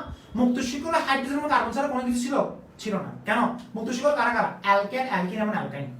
তাহলে এলিফ্যাটিক ছিল double bond, single bond, triple bond. অর্থাৎ ধর্মটা এদের মতো হবে আর গঠনটা অ্যারোমেটিক চাকটিক হবে। কিভাবে দেখো? ফার্স্ট অফ অল এক নাম্বার एग्जांपल দিচ্ছি। এক নাম্বার एग्जांपल দেখি। সি সি সি সি শেষ। এটা হচ্ছে একটা অ্যালিসাইক্লিক যৌগ। স্যার এটা কি বলতেছেন? কিচ্ছু বুঝতেছি না। দেখো হাইড্রোজেন, এখানে কার্বন হাত কয়টা? একটা দুইটা, আর বাকি হাত কয়টা? দুইটা না? কার্বন যেখানে হাত বাকি আছে সেখানে হাইড্রোজেন বসে দেবে, কারণ কার্বন এবং হাইড্রোজেন হচ্ছে ভাই ভাই ভাই ভাই ভাই ভাই। এটাকে বলা হচ্ছে এলিসাইক্লিক জৈব যৌগ। আচ্ছা এলিসাইক্লিক জৈব যৌগ কেন বলা হচ্ছে? আমি বললাম গঠনটা বদ্ধশিকল কিন্তু ধর্মটা এলিফ্যাটিকের মতো। কেন?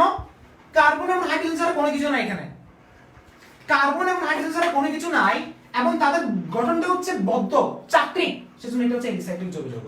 প্রশ্নের নামটা কি? নামকরণটা কিভাবে করবে? নামকরণ খুবই সিম্পল নামকরণটা। নামকরণ করতে গেলে কি করতে হবে? ফার্স্ট অফ অল তুমি নামকরণ এখনো জানো না, তুমি নরমালি নামকরণ যদি করতে চাই, এটা সাইক্লিক না?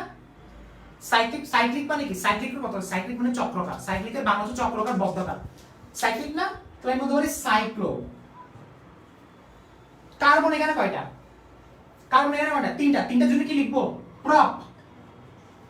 আর এটা সবগুলো ডাবল বন্ড নাকি সিঙ্গেল বন্ড? সিঙ্গেল বন্ড না? সিঙ্গেল বন্ড আমি সেটা কি হবে? অ্যান। একটু আগে বলছিলাম সাইক্লোপ্রোপেন। নাম শেষ।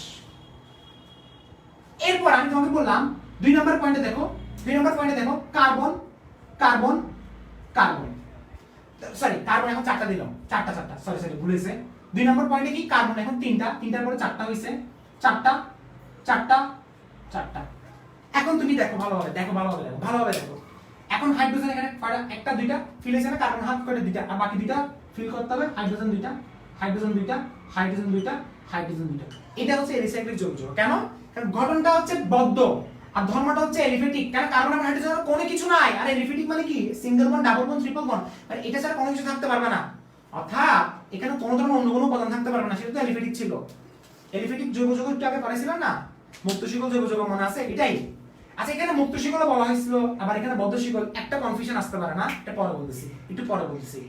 এই জিনিসটাকে বলা হচ্ছে আমার এলিসাইক্লিক যৌগ। কেউ যদি বলে এটার নামকরণ কি? সাইক্লোবিউটেন। সাইক্লোবিউটেন। ঠিক আছে, কিভাবে? আমি একটা নামকরণ করতেছি। দেখো এই নামকরণটা দেখো, এই নামকরণটা দেখো। সাইক্লো কি হবে? এটা পাঁচটা না, সাইক্লোপ্যান্টেন হবে, সাইক্লোপ্যান্টেন হবে। আমি আবার বলছি এটা কি হবে, সাইক্লোপ্যান্টেন হবে। তো হাইড্রোজেন কয়টা, দুইটা, দুইটা, দুইটা, দুইটা, শেষ। কিছু ছিল এটা, সাইক্লোবিউটেন। এরপরে সাইক্লোহেক্সেন, 3 নাম্বার ঠিক আছে না एग्जांपल, 3 নাম্বার। 4 নাম্বার एग्जांपल কি হবে, 4 নাম্বার एग्जांपल এখানে দিচ্ছি। সাইক্লোহেক্সেন, কার্বন, কার্বন, কার্বন, তো মুছে দাও, কার্বন, কার্বন, কার্বন, কয়টা গেল, তিনটা, ছয়টা। এরপরে এরপরে কি হাইড্রোজেন কয়টা হবে, শেষ। এটাকে বলা হচ্ছে সাইক্লোহেক্সেন। একটা, দুইটা, তিনটা, চারটা। সাইক্লো, সাইক্লো কেন, চারটি।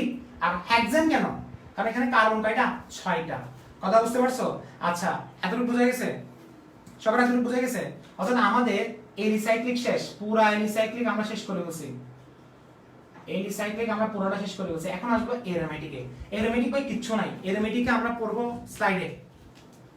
এরোমেটিক সলভ ক্লাস লাগবে, 9টা ক্লাসের জন্য এরোমেটিকটা ওয়েট করবা। কথা বুঝতে পারছো? আচ্ছা, এখন কারা কারা কারা কারা বোর ফিল করতেছো?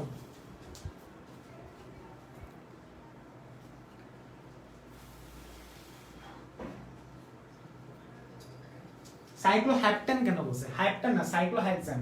1 2 3 4 5 6, ছয়টা। তো ছয়টা, ঠিক আছে? এতটুকু বুঝে গেছে, বুঝে গেছে। আচ্ছা, যারা বুঝো নাই, আচ্ছা না বুঝতে কিছুই নাই আসলে, এখানে কিছু। আচ্ছা, একজন বলতে ভাই আজকে শেষ করেন। হ্যাঁ আজকে শেষ করব, অনেকক্ষণ হয়ে গেছে না, অনেকক্ষণ হয়ে গেছে, 1 ঘন্টা 16 মিনিট হয়ে গেছে, আর বেশি পড়তে পারবা না। স্লাইডের জন্য ওয়েট করো। স্লাইডটা বিশ্বাস করবে না, ফুল স্লাইড লেখা হয়ে গেছে অর্গানিকের, ঠিক আছে? এখন কথা হচ্ছে এগুলো ডেডিকেশন লাগবে। আমি তোমাকে বলছিলাম না, আমি আজকের এই কোর্সটার পর আমি বই বের করব, ঠিক আছে? সো এখন কথা হচ্ছে জুমে ক্লাস আছে। হ্যাঁ, অনেকজন বলছে ভাই ক্লাস আছে। দেখো, ফার্স্ট অফ অল দেখো, একজন প্রশ্ন করতেছে, একটু ওয়েট করা, 5 মিনিট থাকো। একই সমগোত্রীয় শ্রেণীর কি পরস্পর দুটি যৌগের মধ্যে কোন মূলকের পার্থক্য রয়েছে? তামদিদ বলছে একই সমগোত্রীয় শ্রেণীর দুইটি একই পরস্পর দুটি যৌগের মধ্যে। আচ্ছা, সমগোত্রীয় শ্রেণীতে এখনো পড়াই নাই। সমগোত্রীয় শ্রেণী পড়াইছি? আচ্ছা, এখনো পড়াই নাই। দেখো, সমগোত্রীয় শ্রেণী পড়ালে তারপর কোশ্চেনটা করিও, ওকে? আচ্ছা, ভালো লেগেছে ভাইয়া। আচ্ছা, এখন বুঝে না? আচ্ছা, এখন একটু চিল করো, একটু রিল্যাক্স করো, রিল্যাক্স থাকো। আগামী 5 মিনিট আছে আমাদের। এখন দেখো, একটু রিল্যাক্স থাকো, কারণ জয় ভাই বললাম তো ভেরি হার্ড না, ভেরি হার্ড। দেখো দেখো, ফার্স্ট অফ অল কি পড়াইছি আমি এতক্ষণ পর্যন্ত, যা পড়াইছি সবগুলো রিসাইক্লিক ছিল।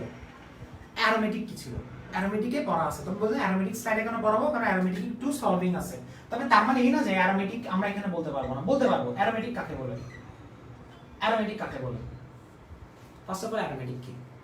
অ্যারোমেটিক হচ্ছে তোমার বদ্ধশিকল জৈব যৌগের মধ্যে, কি বললাম, এই যে অ্যারোমেটিক কাকে বলে। ফার্স্ট অফ অল অ্যারোমেটিক বুঝতে গেলে তোমাকে যে জিনিসটা আগে জানতে হবে, ধরো আমরা বললাম হচ্ছে কি যে কি বললাম, দেখো অ্যারোমেটিক বোঝার উপায়টা কি? অ্যারোমেটিক বোঝার উপায়টা হচ্ছে যে সকল জৈব যৌগ 4n+2 পাই সংখ্যক ইলেকট্রন মেনে চলে, সেগুলো হচ্ছে অ্যারোমেটিক। নরমালি এটাই বলা হয়। অ্যারোমেটিক কাকে বলে? যে সকল জৈব যৌগ, মানে তুমি বলতে পারো ভাইয়া অ্যারোমেটিক তো বদ্ধশিকল হবে, এটা আমরা জানি। ধরো তুমি যদি বলো ভাইয়া এটা হচ্ছে অ্যারোমেটিক জৈব যৌগ, ঠিক আছে? বাট সকল বদ্ধশিকল জৈব যৌগ অ্যারোমেটিক হবে না। তুমি বলতে পারো ভাইয়া এটা কি অ্যারোমেটিক জৈব যৌগ হবে? এটা অ্যারোমেটিক জৈব যৌগ হবে? এই জিনিসগুলো ধর আমি এখানে দিলাম, তুমি বলবা বদ্ধশিকল তো অ্যারোমেটিক হবে? এই জায়গায় একটু পড়া আছে। তাহলে তোমাকে আমি বললাম, ধরো এই জায়গায় বললাম, সেটা কি ছিল? এটা বললাম না, এটা কি অ্যারোমেটিক জৈব যৌগ হবে? হ্যাঁ, একটা কথা আছে, ধর এটা কি, এটা এটা এটা এটা কখনো অ্যারোমেটিক হবে না, এটা অ্যারোমেটিক হবে, আবার এটা অ্যারোমেটিক হবে। তাহলে স্যার অ্যারোমেটিক কাহিনী কি? বললাম না সলভিং ক্লাসটা লাগবে, ওই যে হাকের নীতিটা, একটু ব্যাপার আছে। অ্যারোমেটিক বুঝতে গেলে স্লাইডে যেতে হবে, কথা বুঝতে পারছো? কারণ এখানে বোঝানো যাবে একটু সময় লাগবে। এতটুকু বোঝা গেছে? আচ্ছা, তাহলে এটা স্লাইডের জন্য ওয়েট করবা। অ্যারোমেটিক এখানে আমরা রেখে দিলাম, ওকে? এরপর আসি হেটেরোসাইক্লিক। তাহলে হেটেরোসাইক্লিকটা এখন পড়াচ্ছি না, কারণ তোমরা বেশি বিরক্ত ফিল করবা, বেশি পড়ানো যাবে না, কারণ এক ক্লাসে এর থেকে বেশি পড়ানো যাবে না। সেটা মনে করো স্লাইডে আজকে একটু কষ্ট করো, 9টা পর্যন্ত ফুল ডান এন্ড ডাস্টেড। আর একটা কথা বলে রাখি, এইবার জৈব রসায়ন বোরিং হবে না, কেন জানো? কারণ আমরা আগে কি করতাম, নামকরণ কি করতাম বলো, নামকরণ কি করতাম, নামকরণ 5-6টা ক্লাস দিয়ে করতাম। তো পোলাপাইন কি করতো, নামকরণ দেখে ভয় পেয়ে যেত যে এতগুলো নামকরণ। এবার নামকরণ শুরুতে ক্রস, মানে শুরুতে এবার ডিফারেন্ট প্যাটার্ন। এবার আমরা তৃতীয় ক্লাসে সমাতে চলে যাব। তাহলে ভাই নামকরণ কবে পড়াবে? নামকরণ পড়বো কোনটা জানো?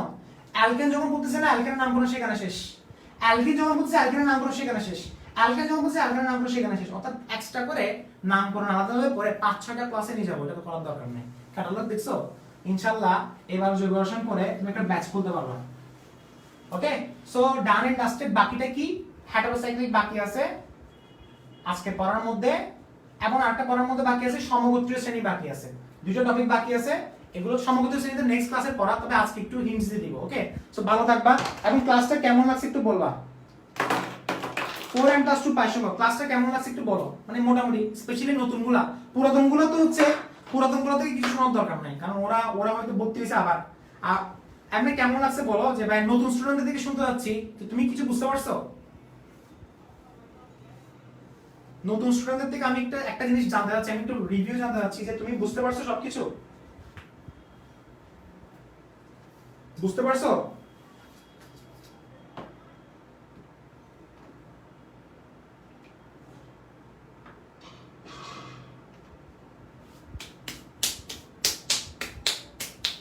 ঠিক আছে তাহলে, ওকে, তাহলে এখন পড়া শেষ না? পড়া শেষ, 9টার সারপ্রাইজের জন্য ওয়েট করো। ভালো থাকবা, আল্লাহ হাফেজ।